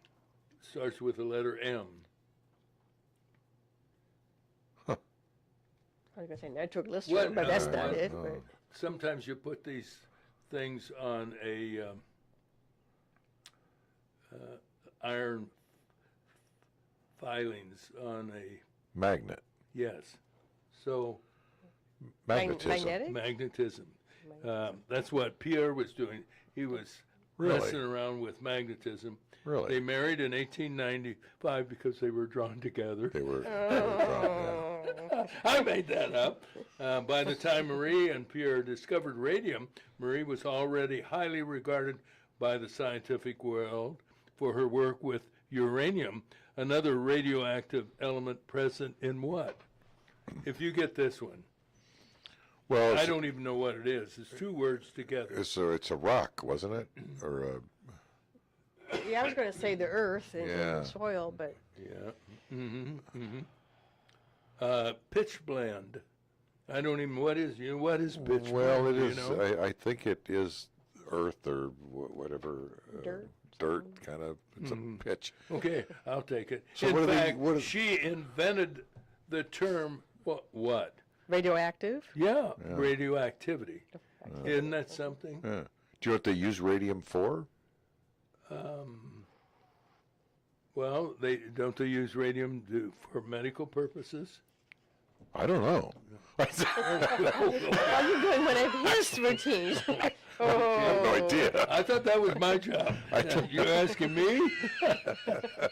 Are you kidding me? I'm not sure For what that they use. No, radium for what? X-rays? I don't. Fight cancer. Well, that's what I was thinking. I'm not sure what they. Radiation. do. But that Radium? doesn't necessarily mean radiation. No, I don't think radium's radiation. I think that's. Right. I don't know. I have to look it up. I don't All know. right. Yeah. While you're looking up, I have a question for Buy you. radium? Can you I buy? have. I don't think so. I have a question for you. Why is it everybody on Fox winds up writing a book?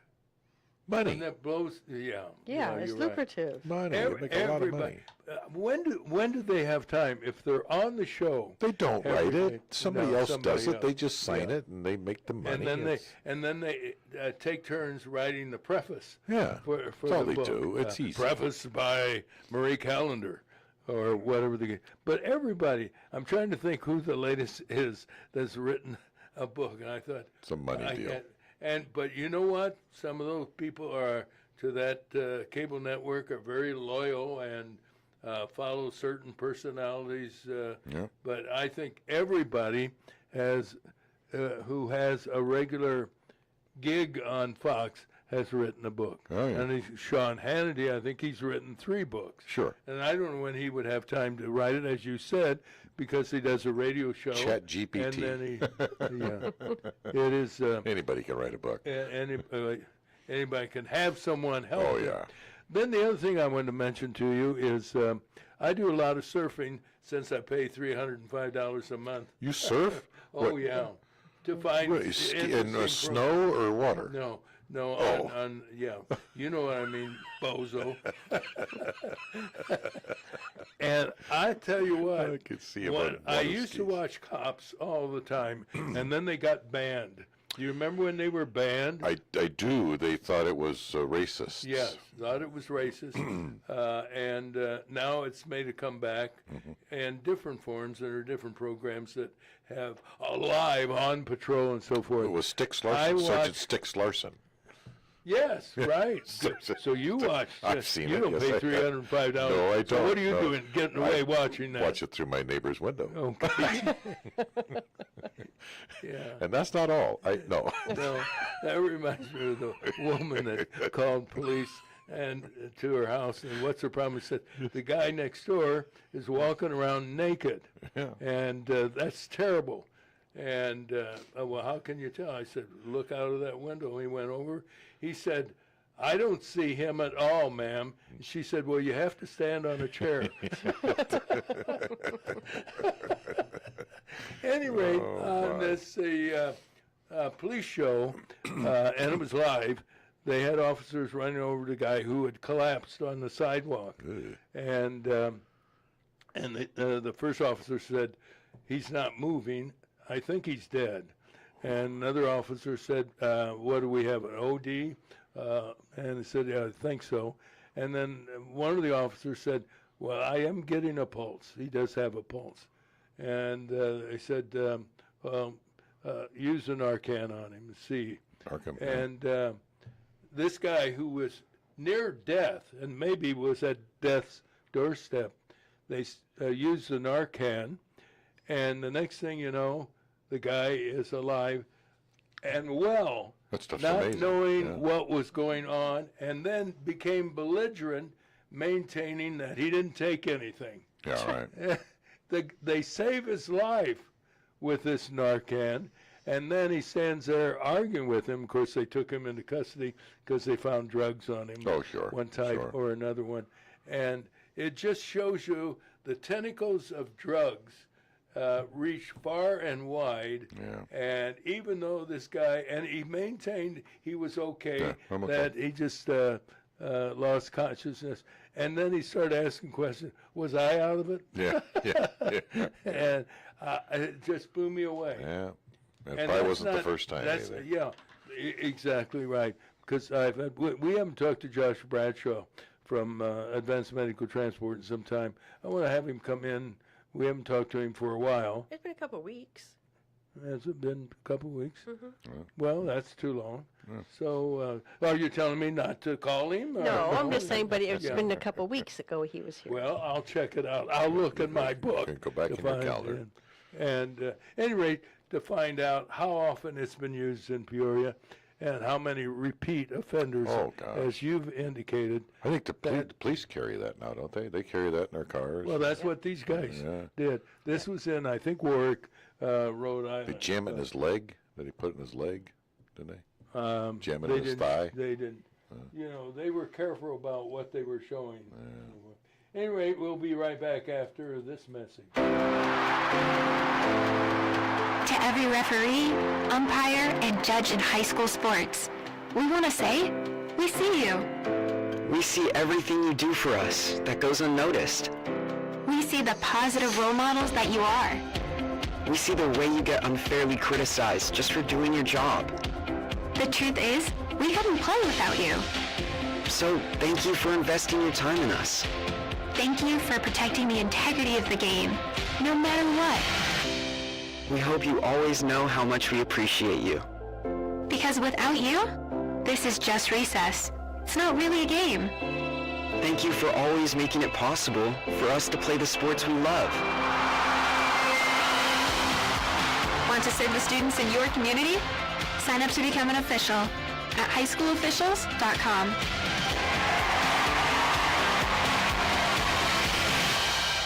Yeah, pretty soon we're going to be talking with Peoria Defense Attorney Kevin Sullivan regarding the arrest of the mayor of Peoria Heights. And it's kind of setting the plate for that.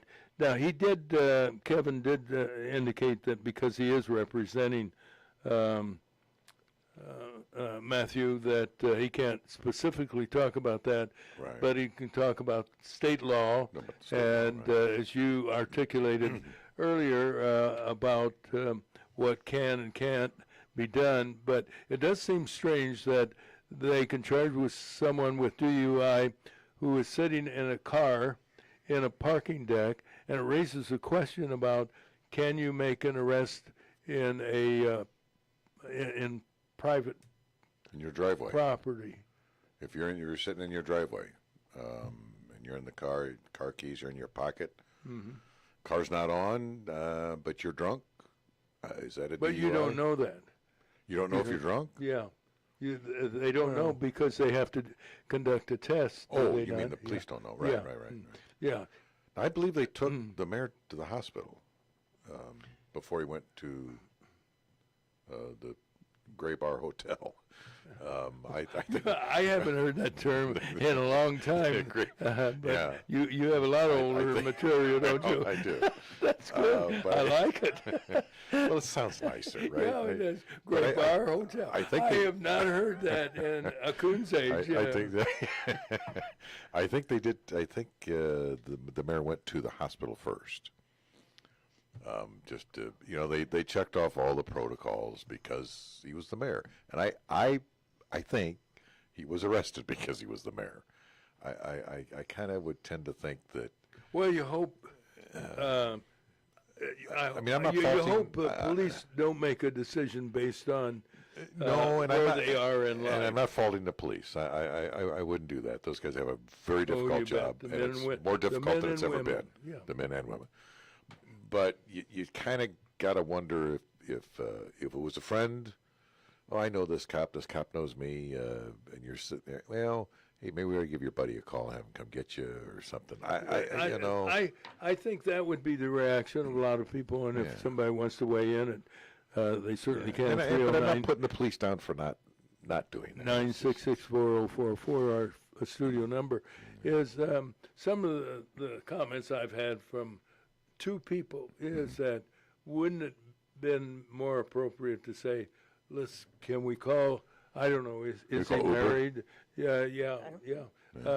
Call Call your wife Yeah. or a son or a daughter Yeah. or a friend to come and get you. Certainly would have rather been a than lot arrest. nicer for, Yeah. I think, everybody. But Because at that what point, would we talk he about wasn't. Because certainly where he was, and apparently the condition he was in, was not. The other thing they could do is just sit in their car in the parking deck and wait to see if he starts the car up, then come over and say, I don't think so, sir. I think at this point, I think a lot of you're people under arrest that for DUI. that go to that party get a room in a hotel and stay because there's a lot of drinking at that party. It's a I'd green say iron. 90% It's of the a people. gridiron. The gridiron. Have you been to it?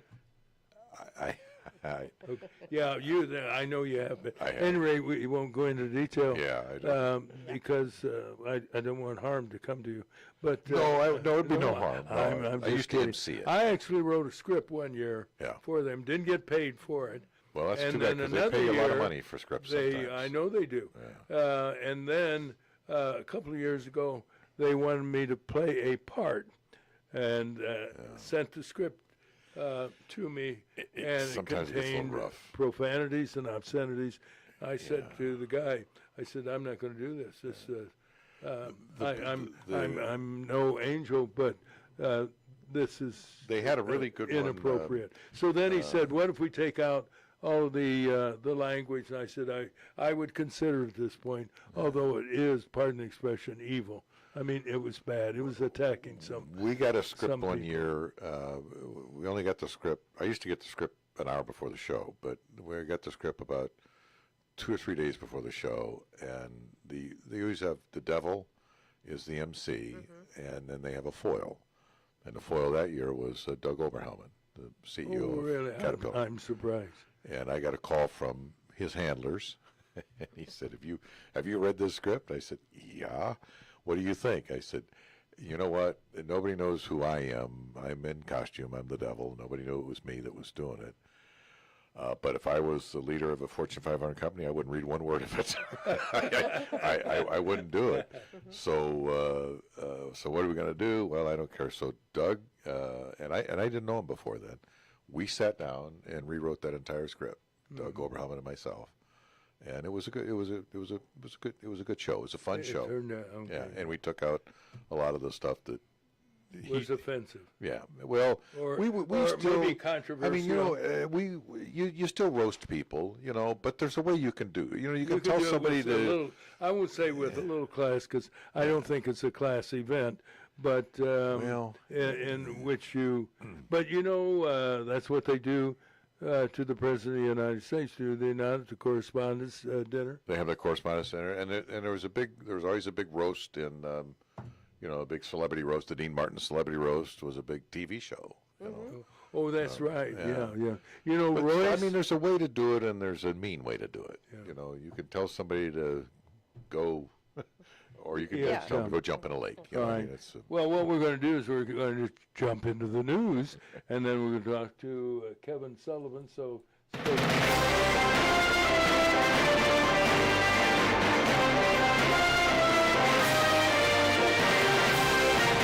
Investment questions and information, consider Bob Manning of the Grandview Capital Group at Morgan Stanley right here in Peoria. Bob is a senior vice president, has been in the investment advisory field now for more than 27 years, and you can reach him today after 9 o'clock at 309-671-4653.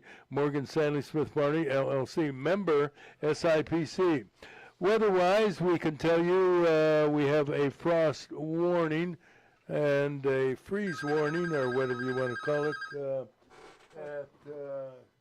coming up here shortly. Hang on. and tonight it's going to be about 48 degrees. Tomorrow is going to be sunny and warmer. High almost 80 again. Do you believe that? Yeah. We go from the 30s Yeah. almost up to 80 again on tomorrow, and then Wednesday sunny and 80. Thursday 81. Look for rain on Friday, high 72. Right now, I think we've got a couple degrees. We're about 33 degrees right now. We'll take that and run with it, or walk with it for that matter. All right, that's a look at the weather. Thank you, my friend, for picking up the slack. In the meantime, we have the news, and then we'll talk to Kevin Sullivan by phone this morning. And the news is brought to you by Matt Wall, CPA and tax specialist with Gordon Stockman and Wall. Tax time has come and gone. However, if you're still struggling with it, don't hesitate to give Matt a call. You can reach him at 309-692-4030. Peoria County deputies yesterday were in Princeville to settle an apparent domestic dispute. An armed man was arrested after holding deputies back for hours. The man eventually surrendered and was taken to the Peoria County Jail. There was another mass killing of children in the country. The latest tragedy took place in Shreveport, Louisiana, where 31-year-old Shamar Elkins shot and killed 8 children. 7 of the victims, between the ages of 1 and 14, were his own. Elkins also shot 3 others, the mother of the children, another woman who's in critical condition, and a teenager.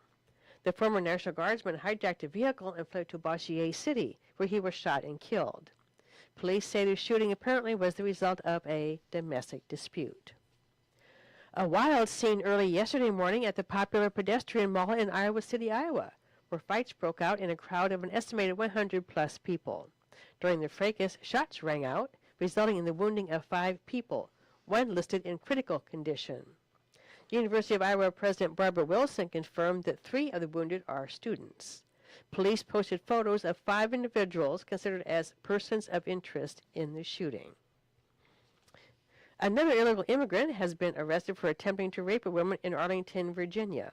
It's been revealed the attacker had been arrested for previous crimes, but a left-wing prosecutor dropped all charges. The 28-year-old Guatemalan is accused of stalking his victim before the attempted assault. 2 Good Samaritans rescued the woman by calling police. The bad guy was identified as Garcia Moran and has been arrested 25 times but never prosecuted.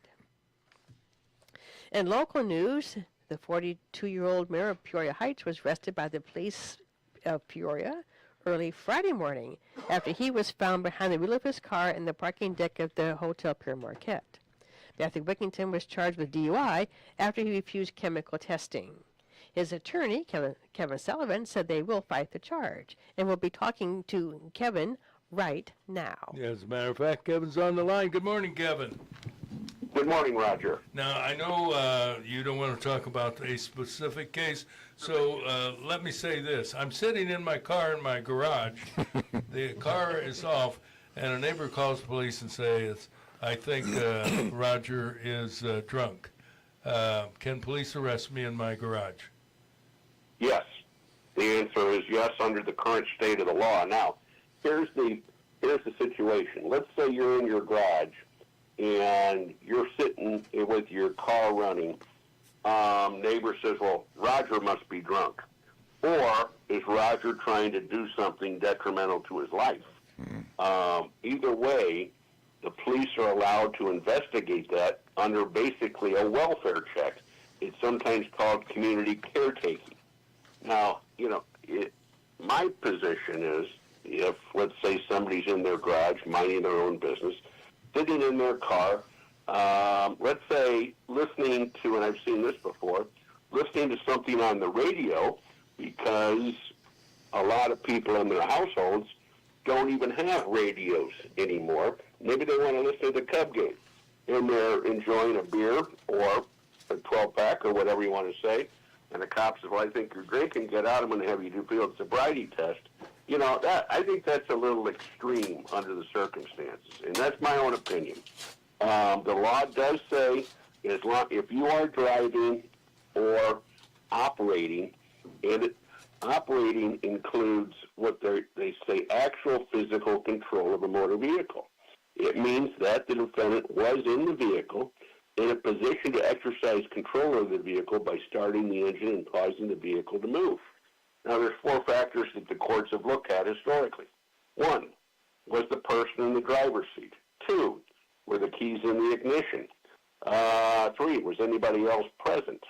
And there's a 4th one that's rather innocuous. So under those circumstances, that's kind of what they look at. But the courts have also cautioned us and told us, you got to look at this on an individual basis under the circumstances of the case. There's no one particular legal factor that we rely on to make this determination.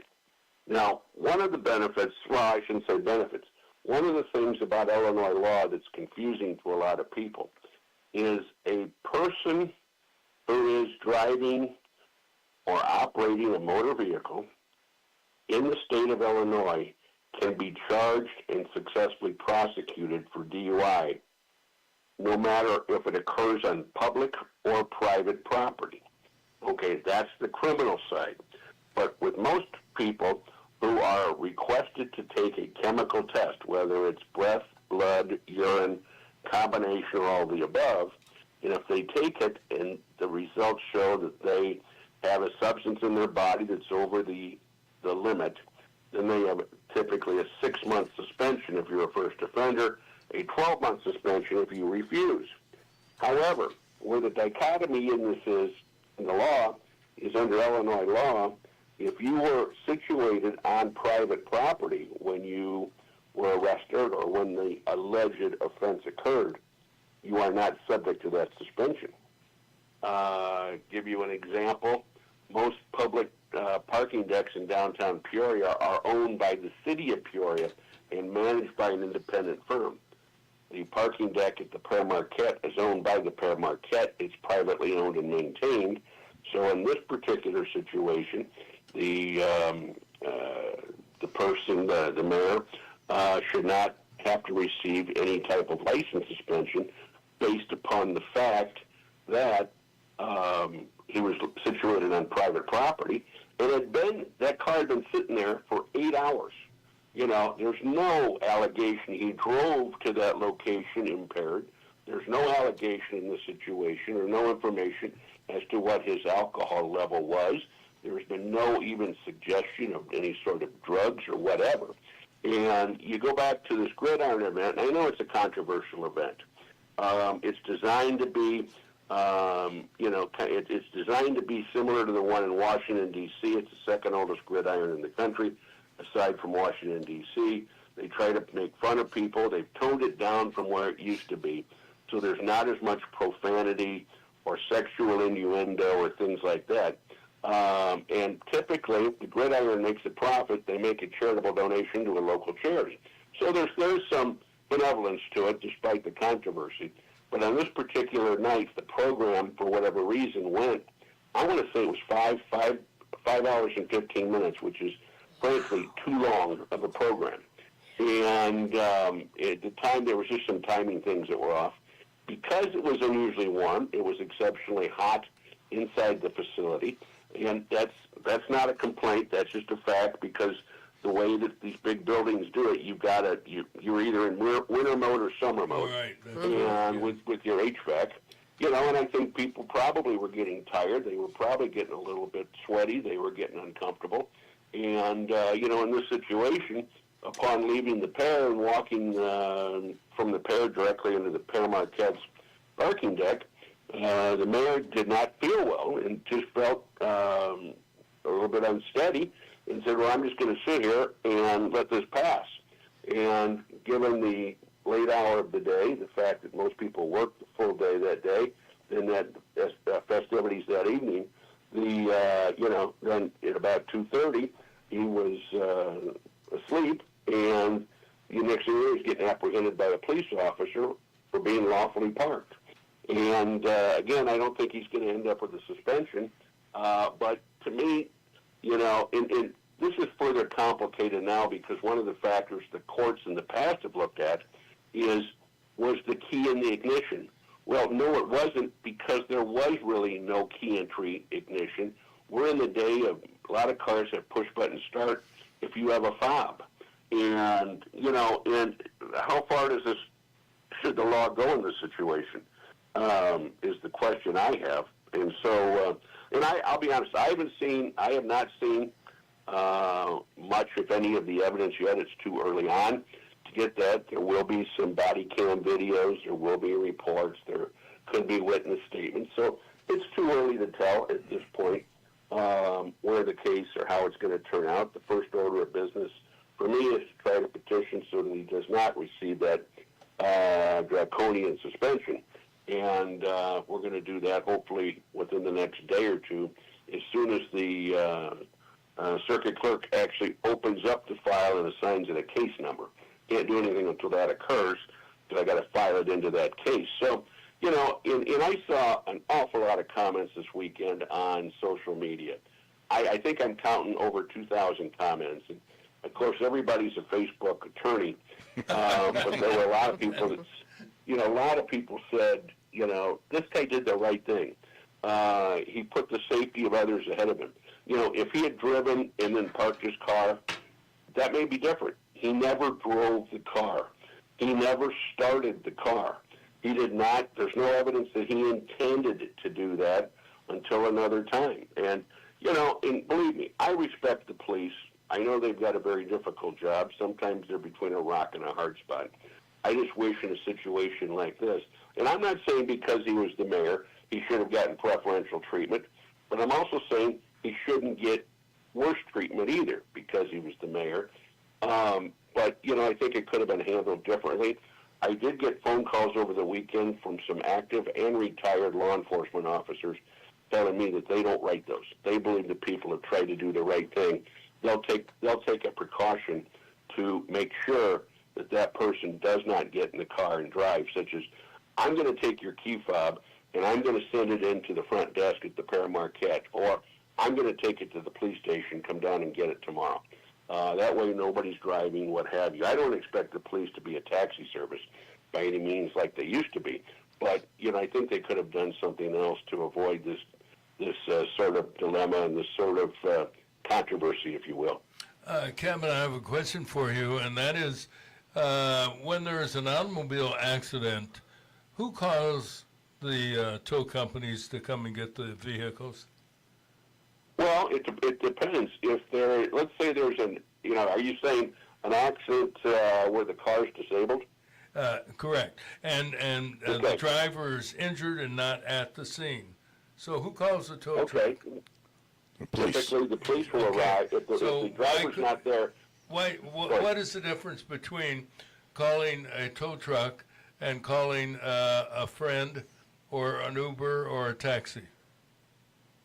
Well, if I understand your question, you certainly could have called perhaps a friend, could have called an Uber, could have gone maybe back to the Pair Marquette. It's certainly a number of. Kevin, what I'm saying is, yes? Could not the police have done that? I'm not talking about the driver. If police can call a tow truck driver, why could they not say, sir, is it okay if I call you an Uber driver or a cab? Yeah, no question. And I'm not picking on the police either. No, but, okay, let's just get you out of the car. We're going to put you back in the Pair Marquette. We're going to hang on to your key fob if that's their concern at this point in time. or because they took him to the hospital, which I think sometimes they overreact by doing that, when they say, well, this person, I'm not using this case as an example, well, this person showed signs of trouble or trauma or distress, what have you. I think everybody's now afraid of litigation, so we're going to take them to the hospital and have them checked out to kind of CYA themselves. And I think that's overly used and necessarily so in many situations. But they certainly could have said, okay, you're here, your car's at the Pere Marquette, call somebody to get a ride from the hospital when you're discharged. And, you know,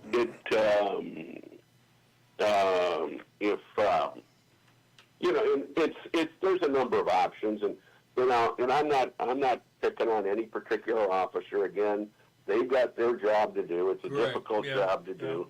A lot of people were commenting, you know, this weekend, why are they spending time over a situation like this in a parking deck when you've got all kinds of violence in the city? There's always going to be those philosophical comments, you know, no matter what. So, you know, he did his job. I just think under the circumstances, here's a guy that tried to do the right thing and should not be punished for it. And I've even read appellate court cases over the years where the appellate court justices have indicated, you know, maybe the legislature should take another look at this particular situation, because when the legislature enacted this particular law about being in control of your actual physical control of your vehicle, what the legislative comments were, well, if somebody's going to be out, you know, going out on the town drinking, they should ahead of time make arrangements for a ride, a room, you know, think ahead. Okay, that's all good and fine. That's not always practical, because what if somebody goes out and they're not intending to consume alcohol or whatever, runs into an old friend and says, let's get a beer, you know, and one leads to two and there's absolutely no plan for that. What's the person to do? I guess, sleep on the street, sleep in the gutter, sleep on the sidewalk, sleep in the parking deck, and now, you know, you're unsheltered. Now you're vulnerable to who knows what could happen to you, or, you know, throw your keys somewhere away from the car, so now your cars could very easily be stolen. You know, I mean, times are different now than they used to be, and I think the law probably should evolve accordingly. Yeah. Clarify for me and for our listeners, if you refuse a chemical test, that you can have your driver's license suspended for 12 months? That is correct. If a police officer has developed probable cause to arrest you for driving impaired, and then request that you submit to a chemical test, and the three tests typically are breath, blood, urine. The police get to pick which test and how many tests they want to give you. So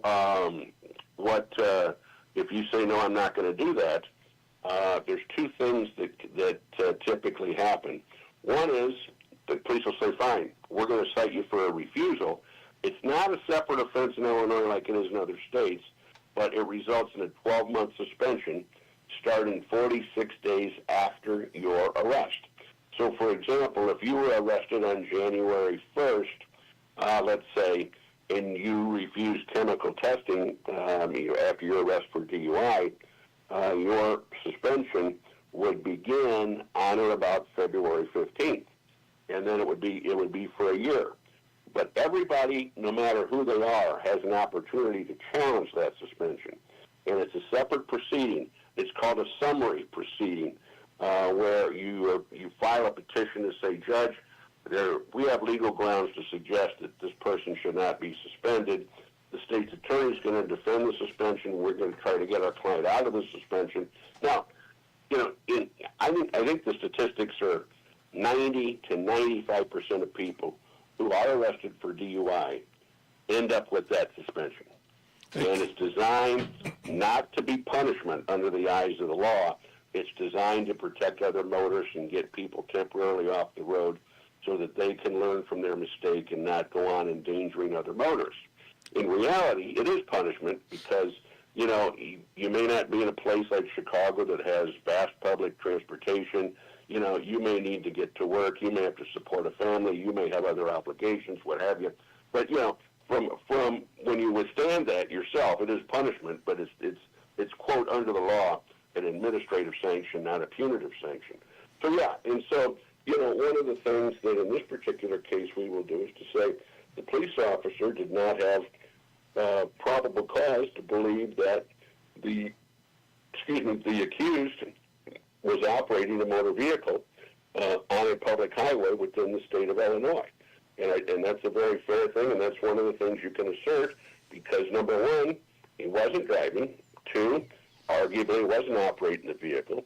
Three, the vehicle didn't move, and the parking deck does not fit the definition of a public way. So if that's taken care of, then we go on to step two, and how are we going to defend the actual criminal DUI, which again can occur on public or private property. But I think the consensus that I saw and have heard about a lot of people over the weekend is, no driving, no DUI. Well, that's oversimplification for the Facebook lawyers. However, there's a lot of people that feel that's unfair, and we will do what we can do. And I'm not saying there's going to be a particular way we're going to resolve this case. There'll be a lot of discussions about pro and con, risk, and things like that. Benefit risk before that decision is made, and that won't have to be made for quite a while. Hey, Kevin, I saw I don't know, it was a poster, it was a news article or something, I don't even know. Was the mayor taken to the hospital before taken to jail? Yes, he was. He was taken to hospital because one of the either police officers or first responders thought he better get assessed. And what the basis of that was, I don't know, but he was taken to one of the local hospitals. And from there, he was checked out. He was fine, medically at least. And then they took him out to the county jail. Okay. And, the police also have an option, if they choose to say, okay, we're not going to take you out to the jail. We're going to give you a document called a notice to appear. You're going to show up in court on May 1st or what have you, and we're going to avoid the jail situation. But they did take him. Well, I'm sure whoever the beat cop, and I don't mean that derogatorily, no, I know what you mean. was maybe in contact with some higher ups. I'm sure there were some phone calls made between the parking deck and the jail. Well, and there, I will tell you, based upon the reports that I have seen, and again, I'm not seeing them all, there was at least a sergeant in place, and there were several other patrol officers. Yeah. But I think the first patrol officer that arrived said that he had known the driver, and that police officer allegedly or purportedly used to work in Peoria Heights. So you wonder if there was a grudge or something. I'm not saying there was, no. But there's some suggestiveness of it, and and again, that's within the discretion of the police officer and the police department. Yeah. And as a matter of just to about the land and where he was, that is on leased property. I don't know if you know that, but the pier. Well, the pier is the lessee, but the lessor is the Catholic Diocese of Peoria, who owns that property. Well, my information was that the parking deck was actually acquired by a company in Texas, and both the pair. Oh, is that the new parking deck? Is that the new parking deck or the old one? The new one. The new one they own. The old one is owned by the Diocese of Peoria. Okay. Yeah. Okay. So maybe there was a purchase of the land. I'm not sure, but that I haven't completed the research. Because over the weekend I didn't have access to the actual real estate records, but I will be looking at that. Well, we appreciate the information from Father Growy on that. I wasn't aware of that. I want to go back that's a Monsignor to you. Okay. Well, and I'm a junior, so anyway, I want to go back to if you refuse to take the chemical test, you're suspended for 12 months. But if you're not found guilty of driving under the influence, does that still hold true? Yes, it does. The suspension. Well, that's not fair. Well, the courts beg to differ. Yes, well. And this may be a discussion for Wednesday morning. Okay. But no, the suspension and the DUI are essentially on parallel roads that normally don't intersect. And for example, you can beat the suspension but still have a DUI.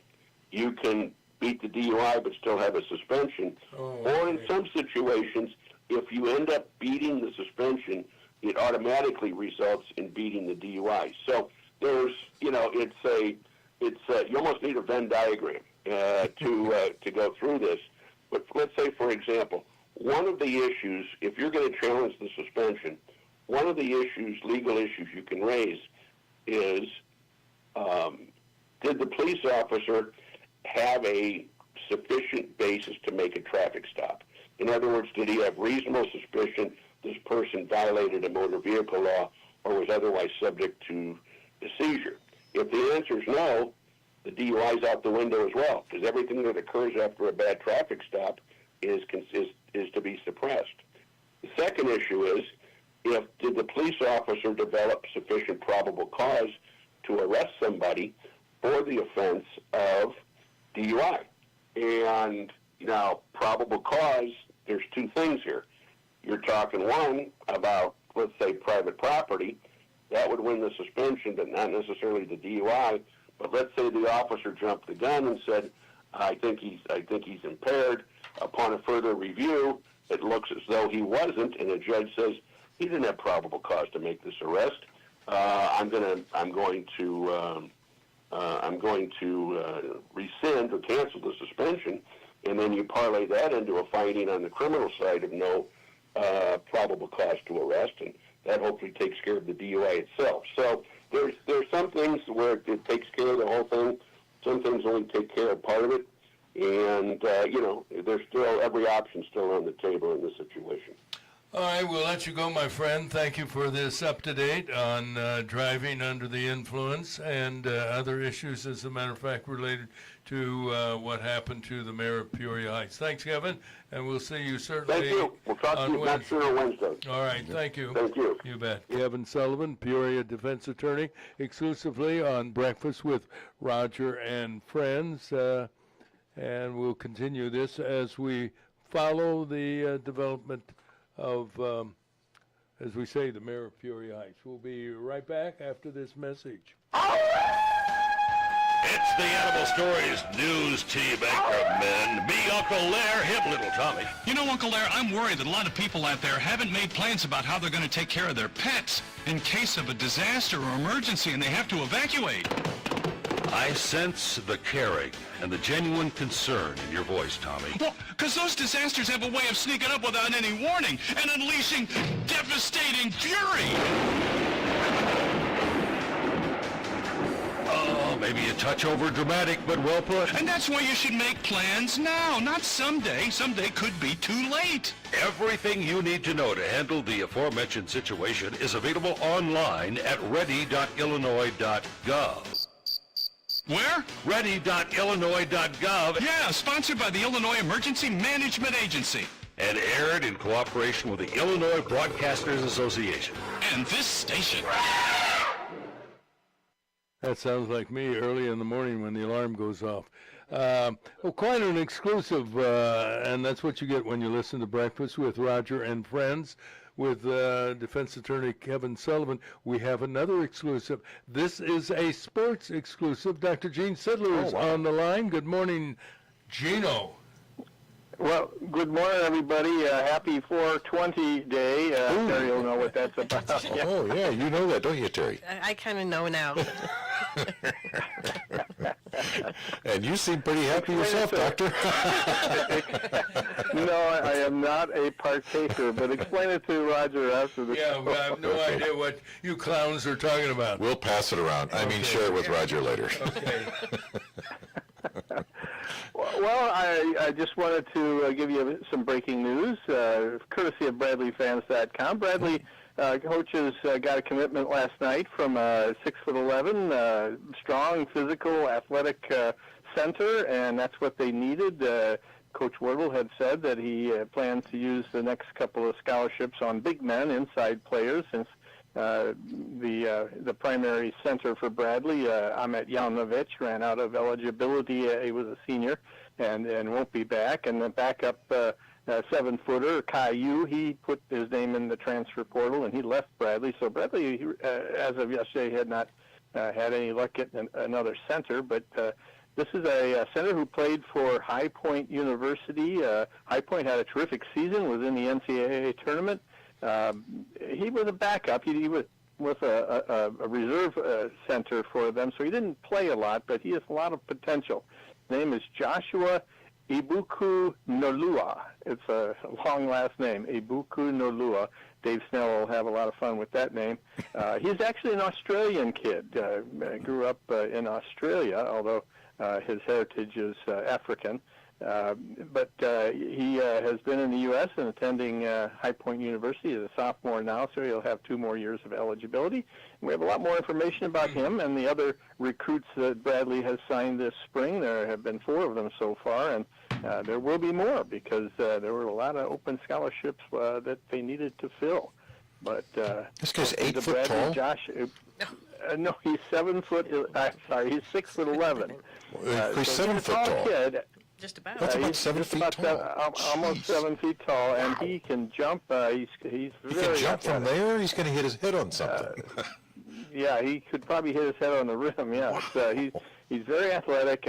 Again, he's not developed, I think, to the fullest level of his capabilities, and that the coaches, of course, will work on that and hope to have him be able to contribute next season for the Bradley team. Is he a broad-shouldered big guy, not just a big, tall, skinny guy?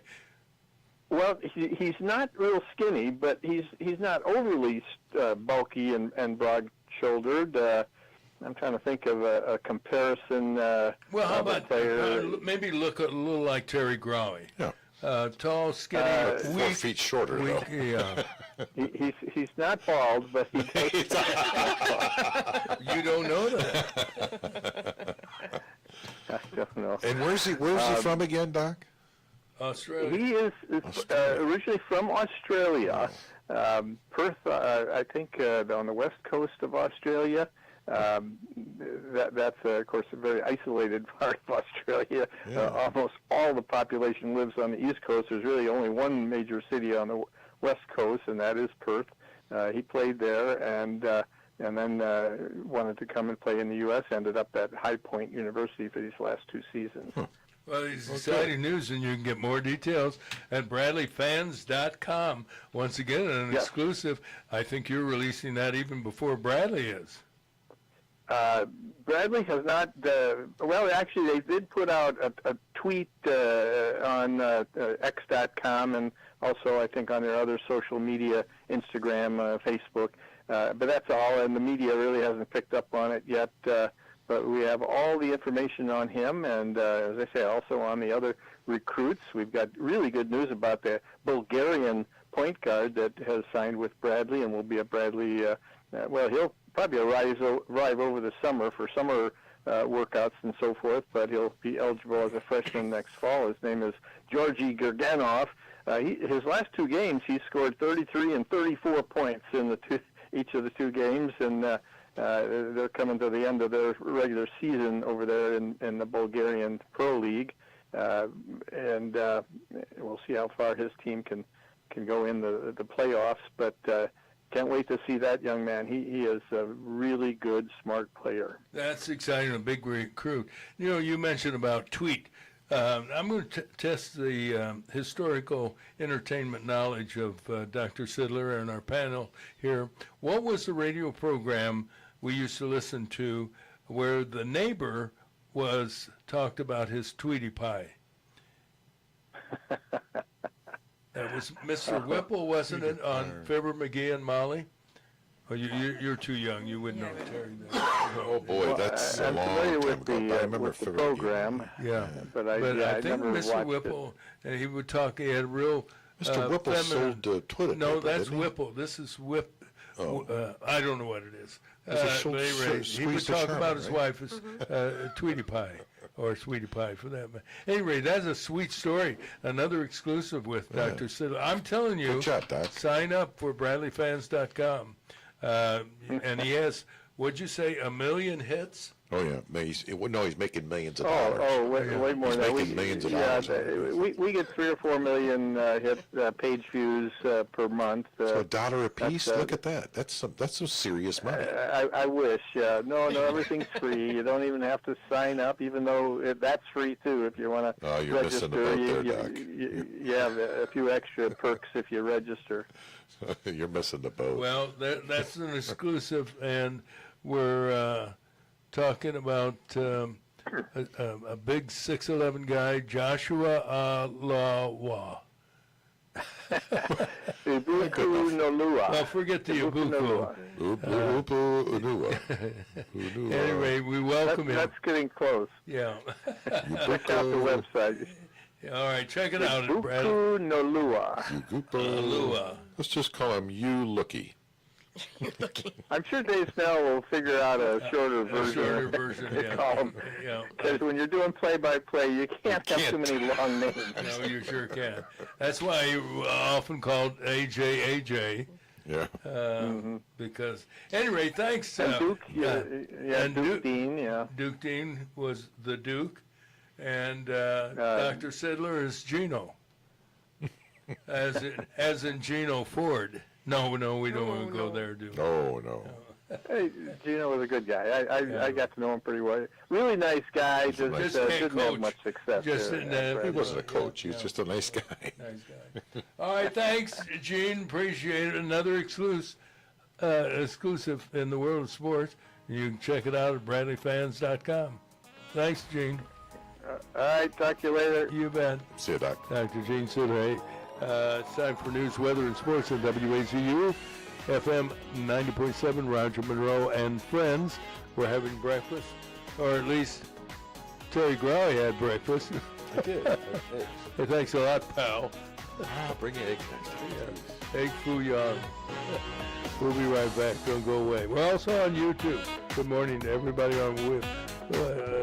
Wouldn't it be nice to have 1 million hits?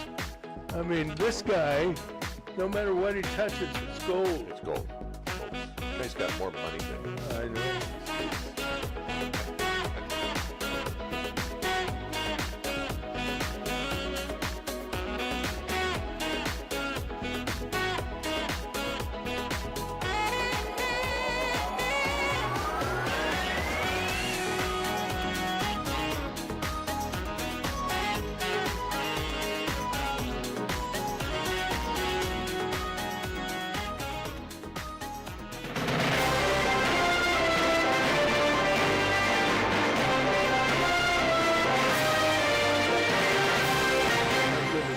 Time it is? I do. Yes. 8:07. You guys need to wrap things up. We weren't the ones doing the talking. Well, who was? Well, you and your guests. All right, let's You and get your it. other friends. Let's start. Let's start with the weather, if you don't mind, which is very important. I think we'll be talking a little bit, if we don't hurry, to our friend Kyle Varno. At any rate, check of the weather brought to you by Sam Lilly and Associates, providing a comprehensive range of insurance products, including personal auto, home, life, and medical coverage. And this wonderful guy, Sammy Lilly, has specialized in Medicare plans and options, something he's been doing during his, get this, 40 years in the business. Sam knows insurance, and you can take advantage. You can pick his brain at 309-245-4374. Sam Lilly. Well, Roger, looks like it's going to be sunny today and pleasant, about 60 degrees. That's not bad. A little cool, but not bad. Tonight, partly cloudy, an overnight low about 48. Sunny tomorrow and warmer, high 78. Tomorrow night, low 60. Right now, 33 degrees at the Wazoo. All right, let's get into the news brought to you by Advanced Medical Transport, the premier provider of emergency and scheduled ambulance service in central, western, and eastern Illinois. There are more than 500 AMT employees, men and women, dedicated to offering and providing the best in healthcare. Saving lives is what they do. What we do is bring you the news with Terry and Terry. Well, Peoria County deputies yesterday were in Princeville to settle an apparent domestic dispute. An armed man was arrested after holding deputies back for hours. The man eventually surrendered and was taken to the Peoria County Jail. Another mass killing of children in the country. The latest tragedy took place in Shreveport, Louisiana, where 31-year-old Shamir Elkin shot and killed 8 children. 7 of the victims, between the ages of 1 and 14, were his own. Elkins also shot 3 others, the mother of the children, another mother who's in critical condition, and a teenager. The former National Guardsman hijacked a vehicle and fled to Bossier City, where he was shot and killed. Police say the shooting apparently was a result of a domestic dispute. There was a wild scene early yesterday morning at the popular pedestrian mall in Iowa City, Iowa, where fights broke out in a crowd of an estimated 100-plus people. During the fracas, shots rang out, resulting in the wounding of 5 people, 1 listed in critical condition. University of Iowa President Barbara Wilson confirmed that 3 of the wounded are students. Police posted photos of 5 individuals considered as persons of interest in the shooting. The on-again, off-again peace talks are on, maybe again between, no, probably not really. President Trump says negotiators Jared Kushner and Steve Wynkoff will be in Pakistan in the hopes of bringing peace. However, Iran's news reports the beleaguered country has rejected any peace talks until the Strait of Hormuz is reopened. Artificial intelligence falsely claims that Iran has closed the strait. Tell that Yes. to the Iranian cargo ship that is wearing a big hole in its engine room. Big hole. Compliments of a U.S. destroyer. It happened in the Gulf of Oman after the cargo ship ignored warnings to stop. A Navy crew took custody of the ship. What happens next is up to Iran. Talk peace or start picking up the pieces again. Trump is threatening to go after Iran's power plants if there's no peace agreement. Democrat Jamie Raskin is planning a new approach to remove Trump from the White House. This one's just as good as some of the other ones. He's introducing a bill requiring Trump to submit to cognitive evaluations. Raskin previously demanded that the White House physician conduct such an examination. Republicans scoffed, calling the Raskin measure the Joe Biden bill in honor of his alleged neurological deficiencies, ignored for 4 years. Yeah, I was talking to a Republican over the weekend who said if anybody needed a mental test, it's Raskin. This guy wears something, some kind of a hair apparel, and it's different. One day he had a kerchief on his head, and yesterday he had a ball cap, I think. It wasn't a ball cap. I mean, this guy needs a saliva test. Say more than that, but another illegal immigrant has been arrested for attempting to rape a woman in Arlington, Virginia. It has been revealed the attacker had been arrested for previous crimes, but a left-wing prosecutor dropped all charges. The 28-year-old Guatemalan is accused of stalking his victim before the attempted assault. 2 Good Samaritans rescued the woman by calling police. The bad guy was identified as Garcia Moran and has been arrested 25 times, but never prosecuted. In local news, 42-year-old mayor of Peoria Heights was arrested by the Peoria police early Friday morning after he was found behind the wheel of his car in a parking deck at the Hotel Pere Marquette. Matthew Wigington has been charged with a DUI after he refused chemical testing. We talked to his attorney, Kevin Sullivan, this morning, and Kevin says, if I can't get him off, I'll serve his time. And I don't remember hearing that. Oh, you did? Well, okay. I think you misheard that. You've been drinking again. I guess I made that up. I'm sorry. Check him out in the parking lot. Kevin says he's going to do a great job, and good luck, Mr. Mayor. It's that 420 thing. Yeah, it's that 420 thing. Peoria firefighters were called Saturday night to a battle of a fire at a vacant house in the 2300 block of West Proctor. As usual, they did a great job controlling the blaze that did about $10,000 damage.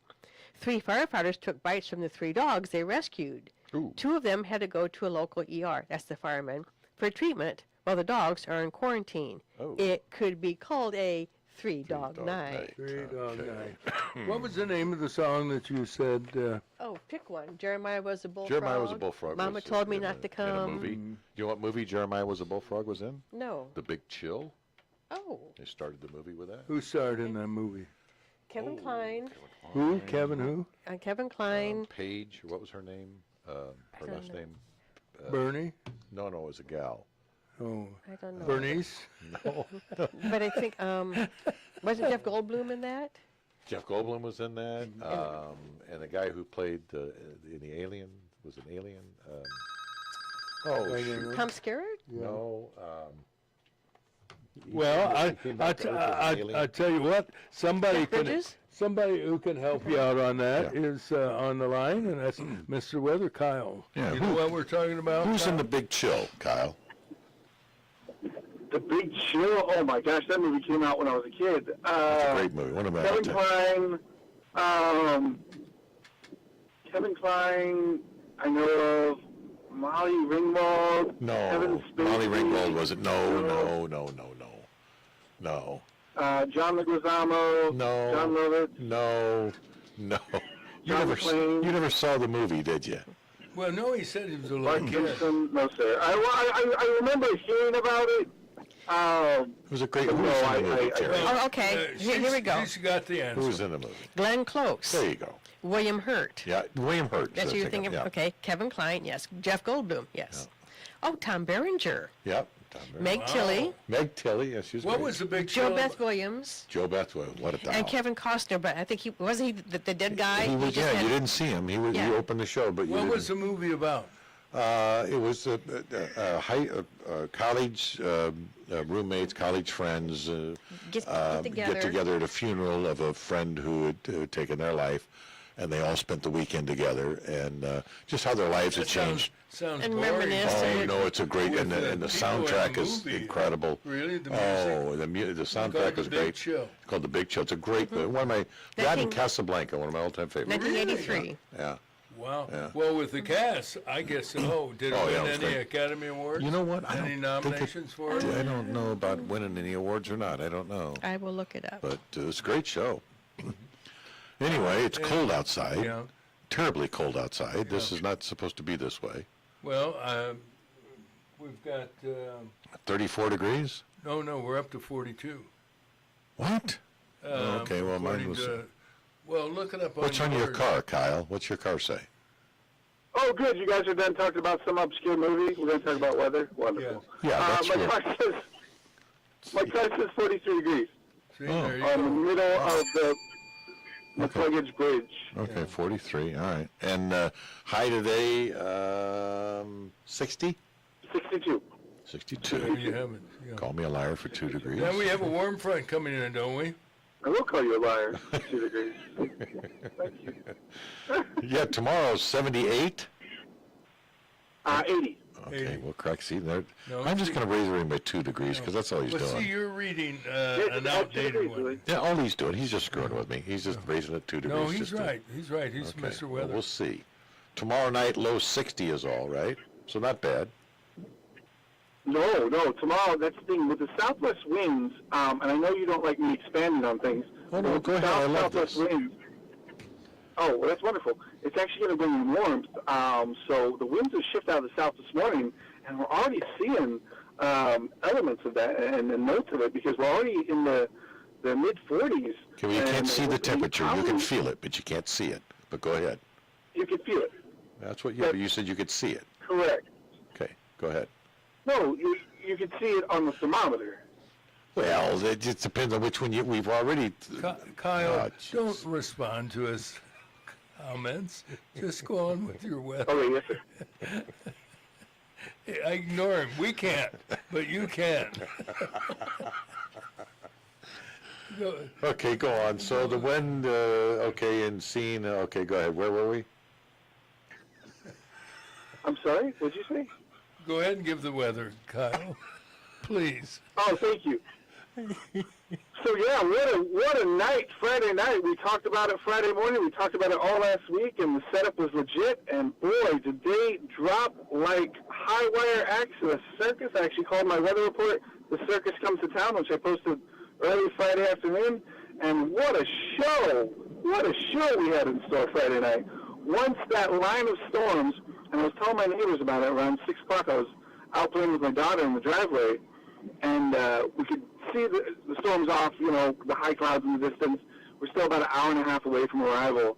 And I was telling my neighbors, I'm like, the winds are so strong right now because the low-level jet stream is over us. And if these storms make it, that rear inflow jet makes it to the southern jet, this low-level southern jet, watch out. These things are going to fire like popcorn. And boy, did they ever. Once they got rid of the Fulton County and Knox County, and especially across the Illinois River, we saw so many mesoscale micro QLCS spin-ups, these quasi-linear convective system spin-ups. These tornadoes were dropping like crazy Friday night. I can't remember the last time I saw so many tornado warnings at one time, and they were legit. I mean, watching that on radio was like Christmas morning for me, but to anyone else, it'd be sheer terror. It was crazy, man. Crazy. Was it? Have they confirmed there were 5? That's what Chris J said. There were 5. Has that been number been confirmed? No, there were 27, Roger. Where did you get 5? Maybe 5 in Tazewell County, but that's 27. Okay. Chris J said that. I'm talking about the night we were watching on television, and he talked about 5 tornadoes that were confirmed. I'm sorry. Well, I had nothing to be sorry about, but that's what Chris Yates said. I'm just quoting. No, so but you said there were 27. I have incredible respect for Mr. Yates. What 5 are you referring to? Because so far in the state of Illinois, on Friday, April 17th, we've had 27 confirmed tornadoes. Well, now let's clarify this. For Mr. Yates' benefit. You just said the state of Illinois. I don't give a damn about the state of Illinois. I want to know what we were in this area, and he was indicating one was, and you're testing my 92-year-old mind, but he said there was one in Fulton County. There was one. Tazewell. I think what he said was there was 5 at one time. He had never seen so many tornado warnings at one time. Okay. That now is correct. That makes a lot more sense. That makes a lot more sense. Thank you so much, Ms. Chamberlain. You're welcome. I did not know what Roger was referring to, because we actually had 21. Well, I was in the process when Terry interrupted me. Not me. Terry Lynn. No, this is very important. We had 21 in our coverage area so far confirmed. So we took the brunt of the tornadoes. And again, the little QLCS spin-ups, but they touched down. A lot of them touched down. And even though there are minimal winds, if I could go through some of the numbers with you, if that's possible, if we have time for it. Yep. Yeah, go ahead. Yes, look for the clock tower, and you know we have time for you. Well, let's talk about Tazewell County. So Tazewell County, Roger, you and I both live in Tazewell County. So we had one now confirmed in Marquette Heights. It was very short-lived. It was 2.3 miles on the ground. It was EF1. The top wind speeds determined was 95 miles an hour with that tornado. And it started near, if you know Marquette Heights, it was on the southwest side of Marquette Heights near Lincoln Road. And then it moved east, and eventually we through McNaughton Park there, and then it died out right once it hit Cole Hollow Road. Okay, I know where that is. Mostly tree damage. Yep, very good, very evident. The next one, Roger, you know about this one because I actually I called your friend and said, hey, get to a basement, because I knew she didn't have a basement, and I was hoping she was at your house. And lo and behold, thanks be to God, she was at your house on Friday night. So, and we'll stop there. But Morton, it was a very weak EF0. The maximum wind speeds was 85 miles an hour. But the path, while it was on the ground, and it has been confirmed by radar and visual sight on the ground, 8.4 miles was the Morton tornado. Wow. It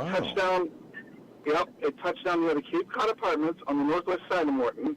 Okay. You always get Um, hit. just north of there, I-155 and 74, right there, just north of there. That's where the damage started. It damaged roofs. It damaged warehouse buildings just to the east of it along Harding Road.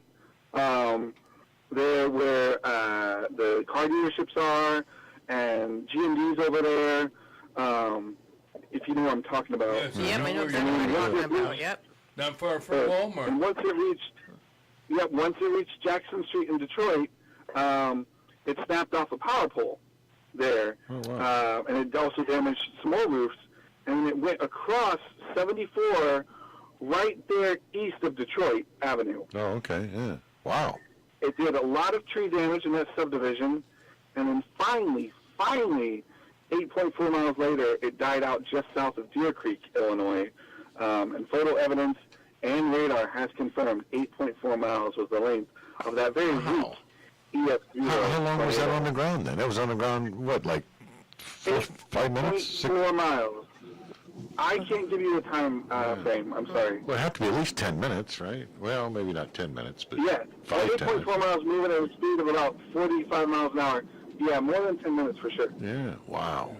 Wow. And there's visual pictures, too, of the tornado. Yeah, it looks like a dust cloud when you saw the pictures. Yep. And did some damage now- around the Kroger's and that U-Haul Yes, sir. dealership. Yeah. Yeah, U-Haul, yes, sir. Yep, that was that cell. Yes, sir. The next tornado, and these are just Tazewell County friends, the next tornado was the Tremont-Mackinac tornado. And again, Roger, this is why I'm so glad your friend was at your house and not at her house. Not as happy as I was. What? I'm sorry? Never mind. It was worth. Yes, it is worth. I was happy she was there too because her house does not have a basement. And Correct. And if And she'd stayed, it would have had one. Yeah. Did you go down to the And I basement? called- You bet. I was in the basement when he called. Yes, they're in the basement. I made check notes. I was in the garage. When I got a hold of you, Kyle, I was in the garage. Yes, you did. Wow, that's crazy. There wasn't a tree blowing. Yeah, that's It what was- a lot of people said. Well, I believe it wasn't before the storm got there. Okay, so the next tornado, if we have time, do we still have time? Yeah, go ahead. The Tazewell Yep. County roundup? All right. Yep. So the next tornado was the Tremont-Mackinac tornado, we call it. It was the EF1. Now, this is a stronger vortex.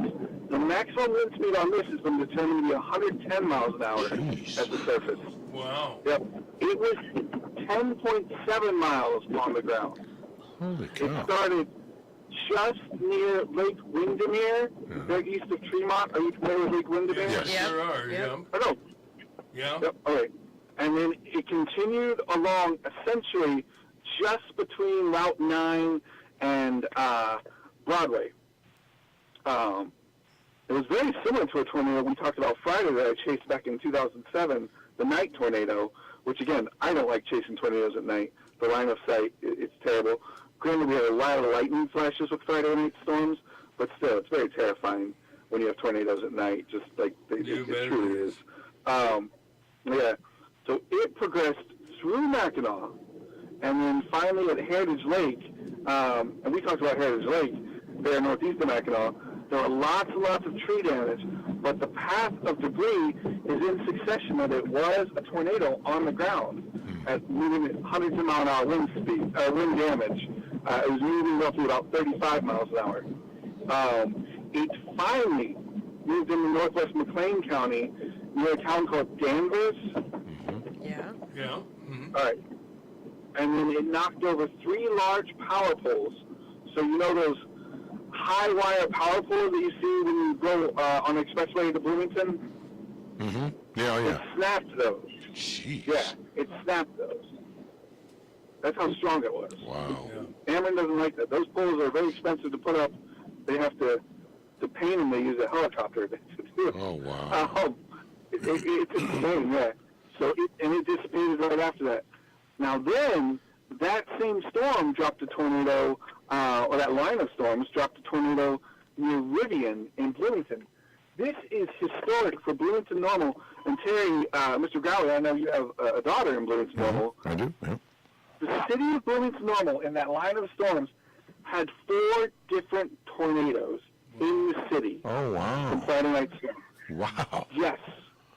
Yes. Well, no, what is it? Downers, not Downers Grove, but what's the D right out? Danvers. No, right outside of Bloomington. Oh yeah. They had some damage. Downs? Downs had a tornado. Downs had a tornado. Last night it was confirmed Lexington had a tornado. Bloomington Normal, there was a tornado on the southwest part of Bloomington. There was a tornado by Rivian that went through northwest Normal, and it followed I-55 up to Towanda, where it finally lifted in Towanda. There was another tornado, so the same cell that touched down in southwest Bloomington lifted, and then finally touched back down right near Eastland Mall at Empire and Business 55, Veterans Parkway. It was unbelievable. And then it lifted just before Towanda Barnes Road there north of the airport. Oh, wow. Importantly, Kyle, my understanding is there were 2 deaths as a result of the storms in the central Illinois area. I don't believe that's been confirmed. I'm not aware of any fatalities in central Illinois. There were 2 fatalities in Wisconsin. No. At any rate, go ahead. We're getting close to news time.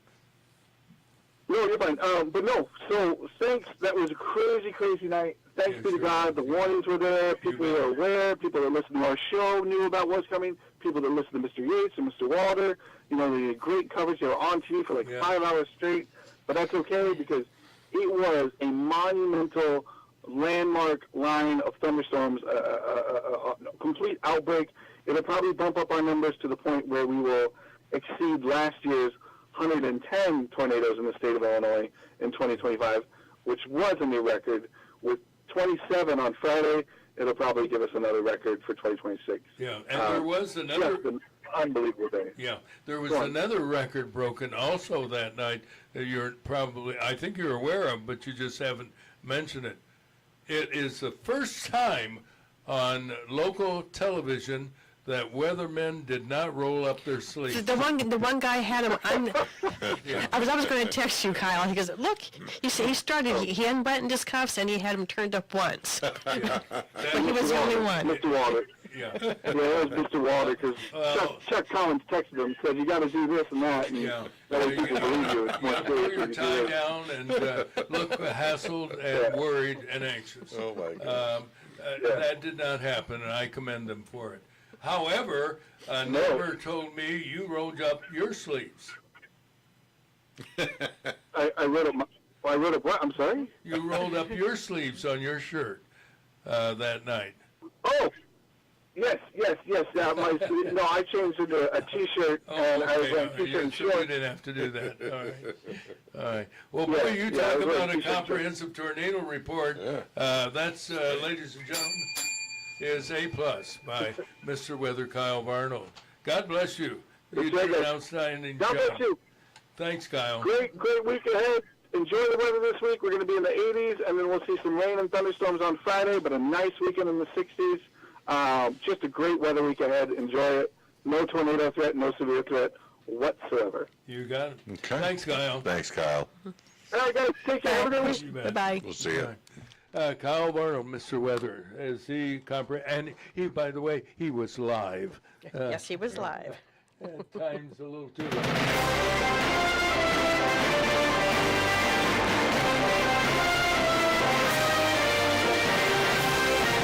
This is the time of the year, particularly after you hear about the wind and the shingles and the roofs and the trees. Some homeowners, what was that, Raj? Homeowners. Learn they have a roof that's been damaged. That means it's time to call Heinz Roofing, the experts. Heinz Roofing has been repairing and or replacing roofs in central Illinois for over, you ready for this? 33 years he's been at it. For a no obligation, inspection of your roof, call Doug Hines at Hines Roofing, 309-672-0910. That's 672-0910. Quality work by quality people. Quality news by the quality Terry Chamberlain. Well, thank you. You're welcome. Yesterday, Peoria County deputies were in Princeville to settle an apparent domestic dispute. An armed man was arrested after holding deputies back for hours. The man eventually surrendered and was taken to the Peoria County Jail. There was another mass killing of children in the country. The latest tragedy took place in Shreveport, Louisiana, where 31-year-old Shamar Elkins shot and killed 8 children. 7 of the victims, between the ages of 1 and 14, were his own. Alkes also shot 3 others, the mother of the children, another woman who is in critical condition, and a teenager. The former National Guardsman hijacked a vehicle and fled to Bossier City, where he was shot and killed. Police say the shooting apparently was the result of a domestic dispute. There was a wild scene early yesterday morning at the popular pedestrian mall in Iowa City, Iowa, where fights broke out in a crowd of an estimated 100-plus people. During the fracas, shots rang out, resulting in the wounding of 5 people, one listed in critical condition. University of Iowa President Barbara Wilson confirmed that 3 of the wounded are students. Police posted photos of 5 individuals considered as persons of interest in the shooting. The on-again, off-again peace talks are on again between the United States and Iran, or are they? President Trump says negotiators Jared Kushner and Steve Witkoff will be in Pakistan in the hopes of bringing peace. However, Iran's news reports the beleaguered country has rejected any peace talks until the Strait of Hormuz is reopened. Another illegal immigrant has been arrested for attempting to rape a woman in Arlington, Virginia. It has been revealed the attacker had been arrested for previous crimes, but a left-wing prosecutor dropped all charges. The 28-year-old Guatemalan is accused of stalking his victim before the attempted assault. 2 Good Samaritans rescued the woman by calling police. The bad guy was identified as Garcia Moran and has been arrested 25 times. Let me stress that. Arrested 25 times, but never prosecuted. In local news, the 42-year-old mayor of Peoria Heights was arrested by the police department of Peoria early Friday morning after he was found behind the wheel of his car in the parking deck of the Hotel Pierre Marquette. Matthew Wigington was charged with DUI after he refused chemical testing. His attorney, Kelvin Sullivan, said they will fight the charge. Peoria firefighters were called Saturday night to battle a fire at a vacant house in the 2300 block of West Proctor. As usual, they did a great job controlling the blaze that did about $10,000 damage. 3 firefighters took bites from the 3 dogs they rescued. 2 of them had to go to a local ER for treatment, while the dogs are in quarantine. It could be called a 3-dog night. There's a couple things I would like to clean up before we go off air. Do you want him to do the weather first? Or No. Do you want to, well, pardon me. You don't have to get huffy about it. No! No, because he's kind of tied into the news. Okay. Okay, when we did the news report about the lacrosse tournament. Oh, yeah. Okay, it was referred to as Stanley Tucci Field. It is not. It's Byron Tucci Field, who was an alumnus and a benefactor of Illinois Wesleyan. Were they related? No, they are not. Okay. And the actor that I thought was his brother, John, Stanley's brother, is actually John Turturro. I tend to get those 2 confused, but they're 2 separate. All right. Okay. And then the other thing I was going to clear up was that the Rivermen did not play yesterday. Oh. Yeah, we knew that. Gene had mentioned that. Gene said in his report they did not play. Oh, yeah, because he also sent that to me. Then I don't need to... Yeah, No, go ahead, because we have different listeners at different times. All so. right. And Well, the sometimes we don't Rivermen did listen to not play Gene. yesterday. The series is tied 1-1. Okay. The next game is this They go to- Thursday, the 23rd. They go They to go to Knoxville to right. play the Ice Bears. At Knoxville and Lake. No, Knoxville, Knoxville, Tennessee. Yes. Okay, I'm done. And wrapped around the music is the sound of someone promising she'll never go. You swear you heard it all, the slowly ramble down. No need in bringing them back, 'cause they're never really gone. Just an old-fashioned love song, one I'm sure they wrote for you and me.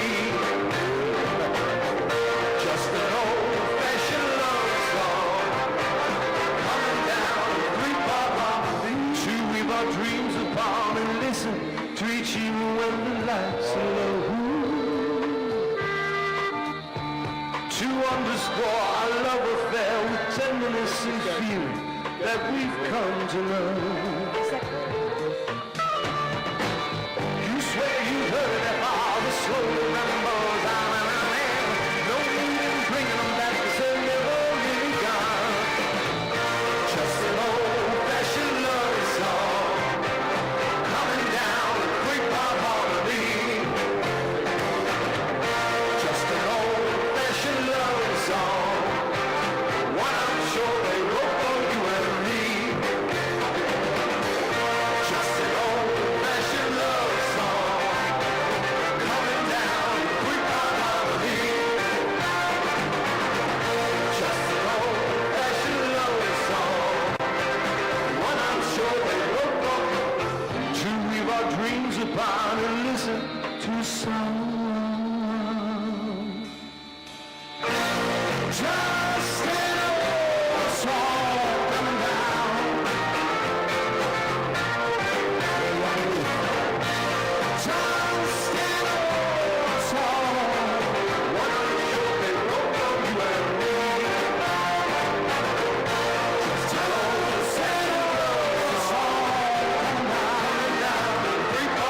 I've never heard that.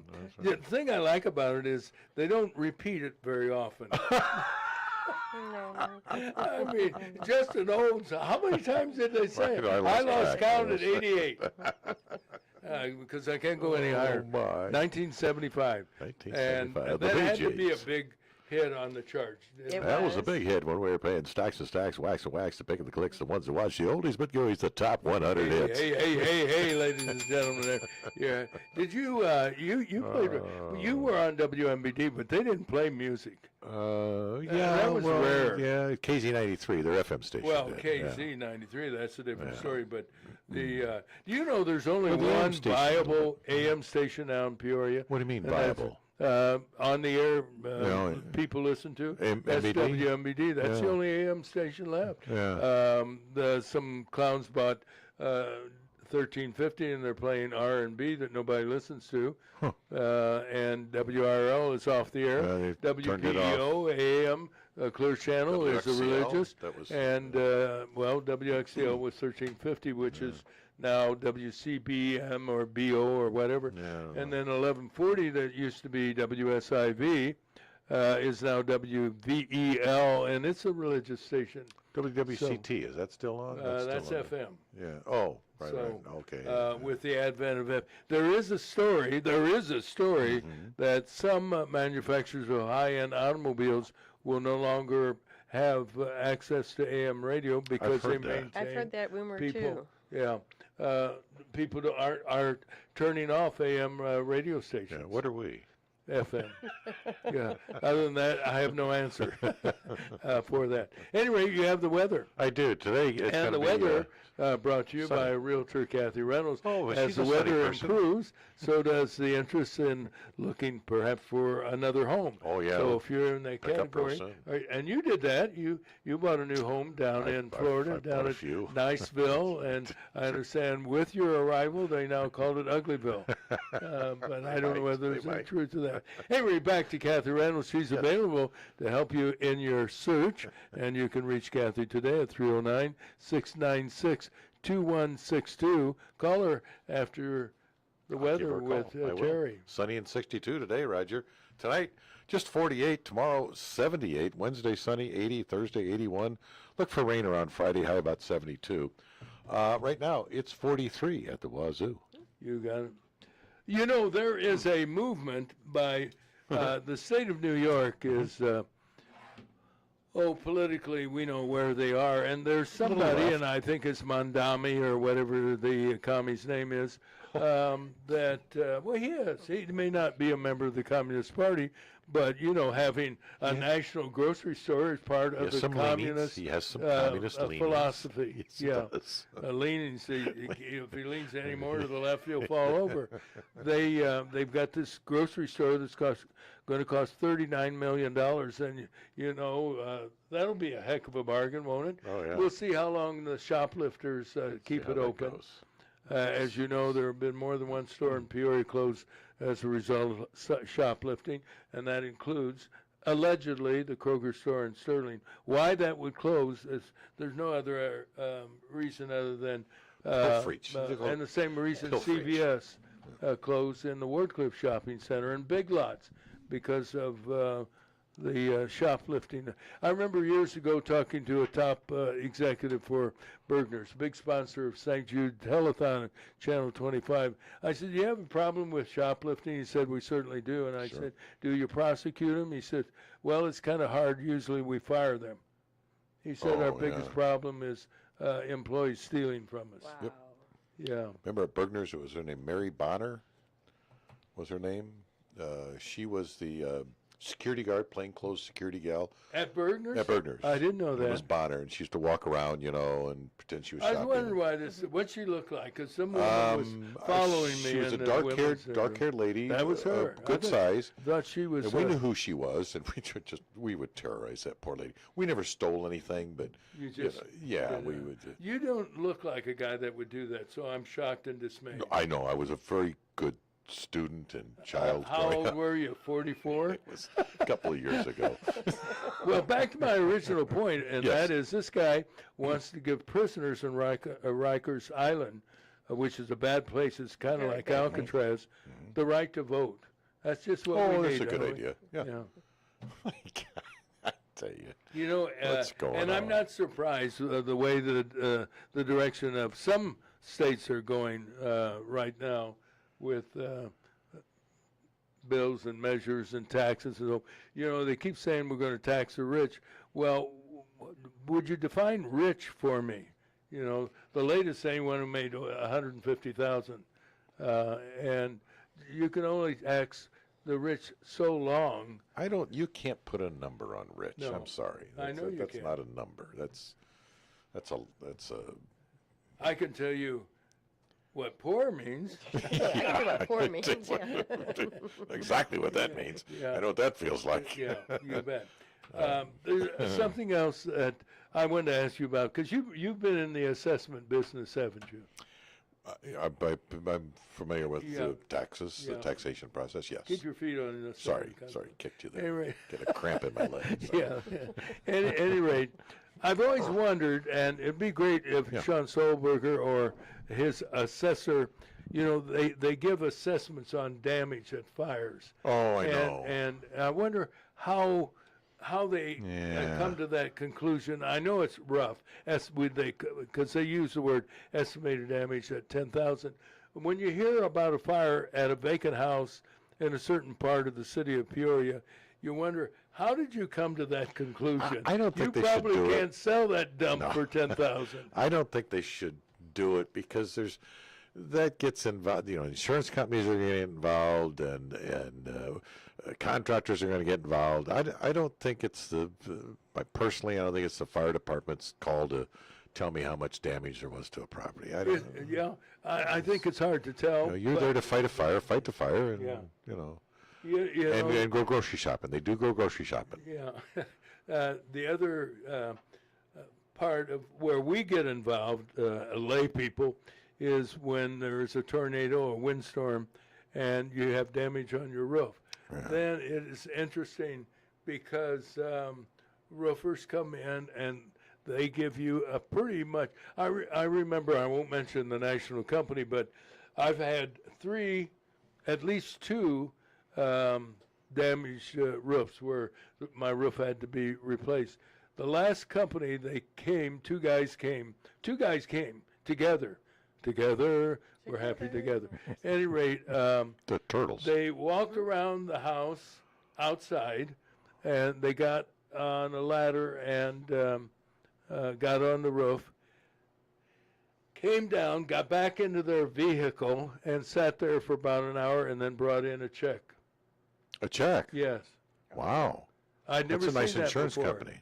And, well, not really, because it turns out they didn't analyze, evaluate, or value the roof on my patio. Oh. So the square footage that they estimated, and my roofer, and I don't mind telling you, as Heinz Roofer, said, wait a minute here, that your roof coverage is different than mine is. And you know what? They did make an adjustment. Good. Yeah. I had hail damage. I put a new roof on my house last year, and I had hail damage. And the company I worked with were very good. I won't say what company, but Jake works there. And, no, he doesn't. He used to. He's been replaced by some sports guy. Actually, my agent's name is Jake. Oh. Is he in Tazewell County? No, he's at the corner of Prospect and Lake. He bought my building. It's Jake Davenport. Oh, and okay. he is that's kind of a cheap plug that you he's a State have Farm to pay for dealer. a little later Well, on. he's going to have to pay me. Yeah. But they were very good. The adjusters were very, very good. They came I have not heard criticism of any roofing company other than one that blew into town from Decatur and repaired a roof in my subdivision. And I wanted so bad to go over, but he's bigger than I am and younger, so I didn't say anything. Hey, take care of your local business rather than go out of town. We got some great roofers here. Heinz does a very good job. They did a lot of properties in my neighborhood because everybody had hail damage in my neighborhood. Heinz had a sign in a lot of yards. Kryling's been around for 100 years here in town. They're more commercial. They'll do residential, but... Hey, what do you think about this company, and I think there's more than one now, that sprays a liquid on your roof so that you don't have to replace your shingles in the event of... on a shingled roof? I've never seen. I've seen it sprayed on a flat roof. A flat roof. But they spray on a shingle roof on a house? Yeah. What is it, like a foam?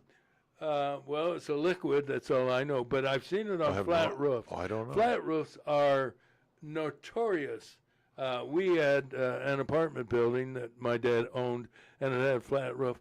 And we had one problem after another. And they said, well, we can solve this by raising one end of the roof so water runs to the other end. Oh, boy.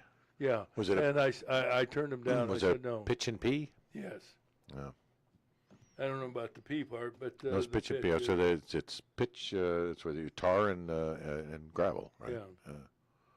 Well, at any rate, you haven't seen that commercial of them no, I haven't it. seen a spray on I just wonder if on a residential house. No. What the lifespan is of that liquid, whether you have to do it.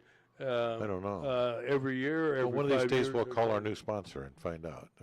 Heinz is a new sponsor, right? Well, he was with us last year as well. He was. I was here last year. I don't remember that. Well, it's because you're getting old. Yeah, I just don't remember. Maybe I just don't care. Yeah. Well, that's entirely possible. Oh, shoot. All right, we'll be right back after this important, and we love to. This is a veteran radio station, and we love to talk about our veterans. This message is from the U.S. Department of Veterans Affairs. Have you considered working at VA? VA provides veterans, mainly those with service-connected disabilities, hiring preference for all available positions. Service members just leaving the military are also invited to pursue a career at VA. Healthcare skills acquired in the military can be applied to VA as physicians, nurses, mental health providers, medics, hospital corpsmen, health service technicians, and pararescue specialists. Plus, VA has benefits and incentives designed for a veteran's success. Find a career that builds on your strengths and experience and allows you to continue serving your country. Go to vacareers.va.gov. That's vacareers.va.gov. All right, we have a spring concert coming up by the Orpheus Club. Sunday, April 20. What's Orpheus? What's that mean? I have no idea what Orpheus. You know, that's a good question. They celebrate Orpheuses? I've never had an Orpheus. Orpheus? Well, you never know. I'm I've wondering what that word is. Maybe I've got an Orpheus. I don't know. I wonder if it's an Orpheus. I know one time I was hurt really bad. I thought I hurt my Orpheus. Yeah, I was going to say, quit scratching your Orpheus. I just don't embarrassing. know what the heck that is. Anyway, the Orpheus Club. There's a club. There's a club for these. Yes. For your Orpheus. These are male Orpheuses. I wonder what the plural is for Orpheus. Is there female Orpheuses? No. It is. It's just male? Yeah. You have to Orpheus is a legendary Greek mythological figure known as a supreme poet, musician, and singer, whose music could charm wild beasts and move trees and rocks. Oh. So is it male? You know, since he interrupts me all the time, you read it. Well, no, I just want to know. I'm just trying to know these things. I'm just trying to expand my knowledge. I'll bet not a lot of people know what an Orpheus is. Yes, Orpheus was Orpheus a is man. the opening to your mouth. That's an No, orifice. that's an orifice. No, it's an Orpheus for him. Orpheus represents a tragic lover, master artist, and the magical emotive power of music, which ties right in then to the Orpheus Club of Peoria. So they're Because musicians. they a male voice, 4-part harmony.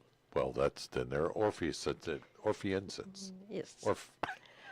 Their spring concert is going to be this Sunday, the 26th, at 3 o'clock in the afternoon at the First Federated Church on Sheridan Road, corner of Florence and Sheridan.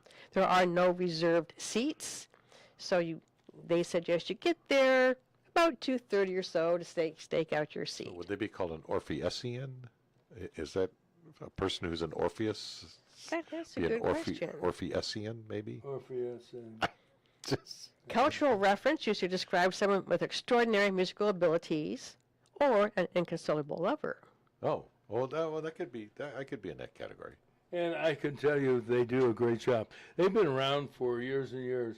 I think at one time Howard Kellogg, well-known musical leader, was a part of the group. He was an Orpheisian? I think he was a director of it. And used to have something like 60 voices, 50. I think didn't Bill Hayes, was that his name? You know who would know that they had now 20. You're talking about 30 Dale Hall? Dale Hall, thank you. That was Well, who's the guy that When you Dentino? pointed to his thing, his name isn't on there. Mike Dentino? His dad was I don't know if he was an Orpheisian. I don't know if he was, but he was a singer. Dale wasn't he? Hall. He could sing. Yeah. It does the derived forms Orphean is the Orphean. adjective. Okay. All right. Yes. Well, see, we learned something And here We today. did learn something today. Yeah, that'll be a miracle. Yeah, but that's why we have guests. We'll forget about an hour. Hey, what was the other song the Three Dog Night was famous for? Well, Mama told me not to come. That was one of their first big Mama, ones. that was a big drug one. What was the name of it? Mama told me not to come. That was a drug thing, That right? was. We weren't supposed to go to this party where they, Yeah, she told me not to go. they Drugs went and to the drinking. party. And today's 420, so That's appropriate. that's a fix. But then Jeremiah was a bullfrog. That was the other really Okay, we're out of here. Thanks to former Congressman Ray LaHood and also to Dr. Peoria Silver. attorney, Kevin Sullivan and Dr. James Silver. and Kyle Barnett. Yeah, okay, that's it. He's been so excited. Oh, he was excited over 5 tornadoes. Actually, I thought he was going to lose it when I said 5. Yeah, 5. Okay, 25. Yeah, 27. I said I didn't give a hoot. Gets excited. He loves that weather. Yeah, he loves tornadoes. And Terry, we'll see you tomorrow. Mike Olson will be here. And trying to think, we're going to talk about St. Darbo tomorrow. They have an annual event coming up. So stay tuned for that. In the meantime, have a great day. And remember, God loves you, so do we. And what did Mama tell me? What did she told me? Not to go to that party. Not to go to the party. Well, I'm glad I didn't go. But that's really what I was saying. Hey, we'll see you tomorrow. Have a great day, everybody.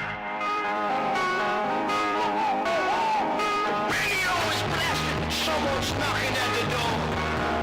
I'm looking at my girl, she passed out on the floor.